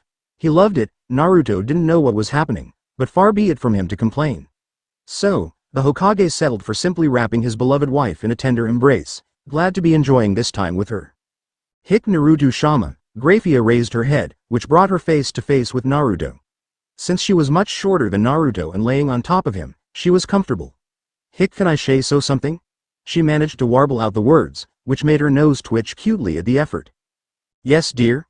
Naruto stroked the top of her head lovingly, making her let out small giggles. It was too adorable a sight. I love you. Naruto's eyes widened some more. What a simple sentence, but it still managed to leave him speechless. How amazing was this woman in love with him? She was looking at him with such immense adoration and affection, that Naruto found himself falling head over heels for her again, for the millionth time. I love you too, dear. Forever. They laid there in companionable silence. His duties as Hokage, her devil heritage, or anything else mattered not at this moment. They were lost in each other's eyes, just as their hearts were lost in each other's. No words were needed to convey the love between them, so now words were said. Fia-chan. You are super adorable right now, ya know? Grayfia gave another drunk giggle. Hi, thank you, sweetie. Naruto tightened his hold on her. Man, bubbly Grayfia is too lethal for my heart. Why don't you get drunk more often, dear? He immediately realized what he'd said, but it was too late. After hearing his words, Grayfia went strangely quiet in his arms. When she looked up, her eyes were moist, glistening with unshed tears. Beloved, am I too stern when sober? She sniffled slightly, gently laying her head on his chest. Am I a bad wife? Her soulful silver eyes, which usually conveyed her love and happiness, were quivering in sadness as she awaited his response. She clutched at his shirt in nervousness. Do you prefer me to be more cheerful? Naruto turned into stone and practically shattered right there. His very meaning for existence had gone down the drain. Grayfia was already drunk and impressionable, and his tactless words had made her get the most heartbroken look he had ever seen. It broke Naruto's own heart to even see tears on his wife's face. If he didn't run damage control right at this moment, his mother was going to beat the ever-loving crap out of him when he died. Never, Naruto yelled, making his wife squeak in surprise. Naruto got up, and held Grayfia tightly by the shoulders. I love you just the way you are. Cheerful, stern, whatever it is. As long as it's you. I love you. Whatever personality you have doesn't matter at all, ya know? Grayfia buried her head into the crook of his neck, closing her eyes tightly. Truly? She was very vulnerable at that moment, which made Naruto feel even worse. Naruto rubbed her back soothingly, gradually calming his wife down. Of course. Even if your words are stern, I see your love for me in your eyes, honey. So even if you yell at me or pinch my ear, I know that you love me, and I make you happy. That's all we need, isn't it? I guess you're right, Grayfia mumbled, but didn't loosen her hold in the slightest. You really have a way with words, my love. Naruto grinned sheepishly, a slight blush on his cheeks. He was still weak to nicknames like, my love. These words are only for you, Fia-chan. Since you're the most precious person to me. Grayfia sighed longingly, her heart fluttering like a young maiden. The alcohol had already amplified her emotions, but here Naruto was, wooing her with words like knights did in her world. Even after years of marriage, he still spent just as much time and effort courting her and making her feel cherished. And she loved him for it. My love, carry me to bed. I'm sleepy. Grayfia was back to hiccuping again. Naruto gently kissed her on the forehead and picked her up in a bridal carry, missing the soft smile and gentle blush on her face. As you wish, my queen. While queen was a term from Grayfia's world, Naruto felt it fit rather well for her. He preferred it over my daimyo, for sure.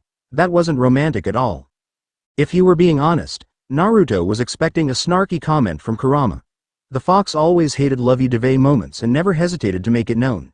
However, Kurama was strangely silent. In the mindscape, Kurama was nowhere to be found. There was simply a wooden desk in the cage, which was a bit worn out. On the desk were some photos, a lamp, a stapler and a letter.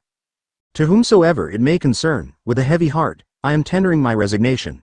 The corporate greed is too much for me to bear, and I feel I am just not cut out for this rat race. My family has a farm in the village, where I will spend the rest of my days cultivating potatoes. I will marry and settle down, having led a peaceful life. I hear springtime is nice in my village. I wonder whether the crops will grow well. I would like to thank all my seniors and colleagues for their invaluable guidance and advice. They will forever be in my memories. I pray that my friends find the wisdom to escape this black company as well. Oh, so very tired, Kurama. Grayfia walked into the Hokage's office with an unnoticeable smile on her face. Ever since she'd returned home drunk, she hadn't lost that smile in the slightest. Initially, she had feared that her husband wouldn't care for her unsightly appearance and scold her. After years together with him, she should have known that Naruto loved her far too much to ever scold her like that. Dear husband looks rather dashing today. I wonder what's different. She looked at Naruto with a slight dusting of pink in her cheeks. Naruto was just grumbling while signing some papers, but to his wife, he looked more handsome than usual. She noted that she was finding him more handsome recently. Since that night when Naruto had said those sweet and kind words to her, Grayfia had also fallen even deeper in love with him, which she thought impossible. But now, whenever she looked at Naruto, it appeared as if he was glowing with a radiant light, surrounded by roses and other pretty flowers. Now that she thought about it, this was the reason why her husband would always stare dumbly at her whenever she walked into a room. You look like you're surrounded by snowflakes, Fia-chan. I can't keep my eyes off you. Grayfia resisted the urge to burst into a full giddy grin, seeing as she was in the office. Her blush did indeed darken a little, but she'd allow it just this once. You look like you're surrounded by snowflakes, Fia-chan. I can't keep my eyes off you. Whwa? Grayfia jerked in shock, having heard exactly what she was thinking. She was so surprised that she dropped the papers she was carrying, which was an insult to her abilities as a secretary. Hee, what a nice reaction. Naruto snickered from his desk. He had just witnessed the stuff of legends. It wasn't every day that the Ice Queen of Konoha squeaked in surprise and looked around for papers with a huge blush on her face. Hem. Grayfia composed herself perfectly, the papers neatly stacked in her hand. How did you know what I was thinking, Hokage-sama? Naruto whined. Mon, this again? Call me Naruto and I'll tell you. His eyes gained a mysterious glint. Or better yet, call me darling. Grayfia's brow twitched, which looked dangerous even with her flustered face from the request. She raised a hand menacingly, making pinching motions with the thumb and index finger. The message was loud and clear, and Naruto's face paled when she started walking closer. Wait. No need to be hasty, ya know? Naruto tried to placate her, sweating nervously. I'll tell ya. Anything to avoid the cheek pinch of doom. That thing hurt more than a Chidori. HMPH. Grayfia huffed, go on. Naruto looked away in embarrassment, which dealt critical damage to his wife. I know you so well, so it just came from the heart. Bah dump. Grayfia's eyes widened at the response, her mouth slightly ajar in shock. How very sweet. She coughed again into a fist to try and calm her furiously beating heart. She couldn't look him in the eyes without losing composure, so she too looked away, tucking a strand of her hair behind her ear. Ho? Naruto's grin turned snarky, seeing as his wife was failing to maintain her work mode. Is the Hokage's secretary blushing and smiling on the job? He gasped, how unprofessional. I am not. Grayfia snapped reflexively, but then reined in her irritation. It wouldn't do to partake in this foolish prank of her husband. It was merely a momentary lapse of concentration. It shall not happen again. She sniffed, raising her nose haughtily in the air. Is that so? Naruto challenged. Of course. Hook, line and sinker. Grayfia felt that she had just started something she couldn't see through. How right she was. You, Grayfia muttered as she walked beside Naruto, you're entirely too much. She yelled at him, her entire face having gone a deep red. Steam was coming out of the top of her head, because her brain had simply overloaded on embarrassment. When Naruto had challenged her to not blush, she had accepted it as one of his foolish games. How she wished she hadn't. From singing about his love for her in the main square, to hiding her chair so she had no choice but to sit on his lap, Naruto had done everything to embarrass her.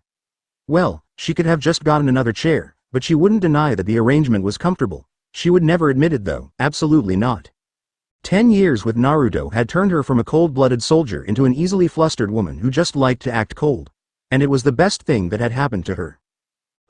Today was the most fun I've had in a while, Naruto guffawed as he walked, hands behind his head. You're just too easy to tease, Fia-chan. It's because you never cease to embarrass me so. Grayfia swatted his arm, in a childish attempt to get back at him somehow.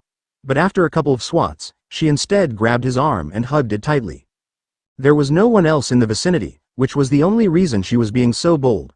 But, I do not, per se, have any misgivings about it or some such. You're a bigger tsundere than Kurama, aren't you, sweetie?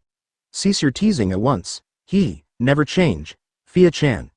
Never change. Thanks for watching. Also remember to subscribe and like this video. See you in the next